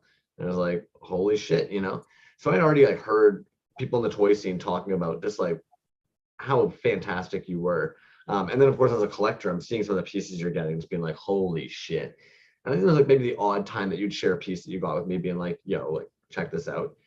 But there was a very like important date that something like had transpired, and you actually reached out to me, and we had never really talked much. But you were like, yo, I know that you're like the dude who knows about toys. And a buddy of mine has recently gotten really deep into making toys. And if anybody's going to know if he's on the right track or something, it's you. And I'm wondering what you think of these. And you just slammed me down with some of Hurt Toyz, like very first sculpts, casts, kit bashes. And even that, it was one of those things where it was kind of like, whoa, I am being so privileged right now to see this maker nobody knows. They don't have an Instagram account yet. They haven't even made a page. They're not sharing their work. And here's a homie being like, hey man, like, is he onto something? And I remember like having that conversation. I think that was probably like the door entry then of it being kind of like us being more comfortable being able to talk about pieces and everything else. But like, yeah, Hurt Toyz is even actually technically like the doorway probably even to us chatting it out. Absolutely, man. And it's kind of funny how that whole thing happened. Him and I kind of got into here at almost the exact same time. I had got on here for a completely different reason, was just see what was going on. Both my kids at the time were on here and had their own accounts, and so I more wanted to monitor them. And at the same time, COVID had hit, and so everything had kind of slowed down. And we were talking about mastercasters earlier. And we just kind of started fishing around and saw mastercasters, and then kind of started fishing around a little bit more. And then on Instagram, he's like, well, hey, look up this guy's page. And then you kind of start down that rabbit hole of, what this is. And it's crazy, man. I saw a fire light up in him right away. Just thinking about, man, can I do this? And then he starts being the technician and the mechanic that he is, where he's watching videos and taking notes about what people are saying about different products they're using and different techniques that they're using. Like, that does not go one ear and out the other with him. That resonates. And he's like, okay, well, if this is how you're doing it, then I'm going to try to do that. I'm going to try to do it better, but I'm going to try to do that, and that's exactly what happened. I remember going over there one day and he's like, hey, check this out. And I'm just like, I mean, Skull so Crusher. I mean, to come out with Skull Crusher as your first thing really on the scene, I was like, dude, holy shit. Like, I'm still looking at it, and he's like, oh yeah, this is some original sculpt here. And I'm just looking at it like, man, that's nuts, dude. And it's just kind of been nonstop. Speaking of Hurt Toyz, man, me and him were talking the other day. I think that we should do a show at some point. And I don't really know how that would work. I don't know how that would work, but I told him, I'm like, you're definitely going to be in it. which would be his first one, which I think would be really cool. Absurd. Artists, any artists out there, if you see a show happening and you've seen it with advance notice, please understand that a lot of times the people throwing the shows are probably just as nervous, just as like awkward as you might be. Don't hesitate to reach out. Being passive is how you will lose opportunities. People gravitate towards excitement. People gravitate towards you reaching out. Just as much as you would be honored and feel privileged for a toy show to reach out to you and ask you directly if you'd like to be a part of it, they would be equally honored to have an artist reach out and ask them if they could be a part of it. Please don't wait for those opportunities to come. The only way that you're going to get on those rosters sometimes is by reaching out to those people and asking how you get in those shows. It's really a matter of asking sometimes, especially with the online shows where nothing's getting shipped anywhere and you get to just participate. Hop on those trains, man. It's such a lovely opportunity to be a part of the community. Yeah, for sure, man. And I see it really being, kind of taking a page from Beast Lab's book, or I'm the Angry Beast. I'm sorry, too mixed up. The Angry Beast, where the thing I like about the scrap show is that like there is no central scrap show store, right? Like you have to go to the artist page, and you are forced to see all this work that they have to buy their piece, which ideally for me is like that's the perfect way to get an artist in front of somebody is say, hey, you want this piece? Go to their page and check it out and then buy it from them. So you're more of a facilitator rather than anything else. And you're not even responsible for the sale at that point either. And it gets the collectors learning about new artists and communicating with new artists, right? Opening up those lines of communication and discovery. It's cool. I know it's a fully Toxic Fumes Toys even mentioned it in the comment section of our post recently. I totally get that Angry Beast does the whole show. It's their run show. But I so appreciate that Toxic Fumes Toys basically takes the reins, does a live, tries to rally up as many folks as he can that have participated a piece in there. That shit is so important in the toy scene, guys. Again, like I just said, it's like I promise, like these dudes aren't the most extroverted, crazy over the top people you might think they are. They just put themselves out there because they know that it's lovely to do it sometimes. Yeah, and that's, I mean, like you said, man, it's Angry Beast, but it's Toxic Fumes, it's Lab Monkey 9, it's it's all those guys kind of working together and kind of taking a little piece of it. And everybody even shares that shit, right? Like every single person ended up putting together a piece and putting that Scraps PNG on there using the Scraps Art Show hashtag. I love it, man. Yeah. You got any other news or anything you want to share with us, man? Next week's gonna be a fucking banger. You've got some dope packages coming in. Can't wait to see that. Yeah, man. So we got the rest of that, the rest of the scrap show stuff, and then a couple other ones that shoot, man, you and I talked about already earlier. But yeah, next week will be another good one. Man, we'll have to see. We'll have to see what happens. I'm excited. What happens. I know that we're in the last part of this little heat wave, man, and then we're really getting into fall, which is great, dude. Fall out here is very nice. I can't really put it. Yeah, fuck. I'm just dreading the snow here. That's all my concern is. All right, man. We're coming up to like snow. Is it snowing there? Not yet, but we're gonna, with fall comes snow. Like we don't really have like a long fall period. It kind of really like we're getting our fall now. Yeah. Gotcha. Yeah.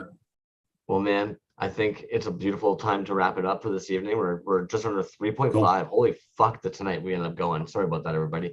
Appreciate everybody who ended up lingering around. You guys are troopers. My goodness. Yeah. I feel sorry for anything else you have going on in your life that we just eat up so much of your time on Thursdays. But you guys really do make this fucking whole thing go. Could you imagine the misinformation that would be getting delivered if we didn't have Jazzwiz and Folklorian and fucking Baba Drock and those guys, or Burial Boba in the chat and Skilled One, keeping us on our toes? Dude, that really is crazy that we can hold up a piece and go, we don't know what this is. And within a minute, someone is saying what it is. I love it. It's insane. Yeah. All right, man. This time, next Thursday. 10, 7, like, subscribe. If you made it this long, like, subscribe. Yeah, right on. Have a good night, man.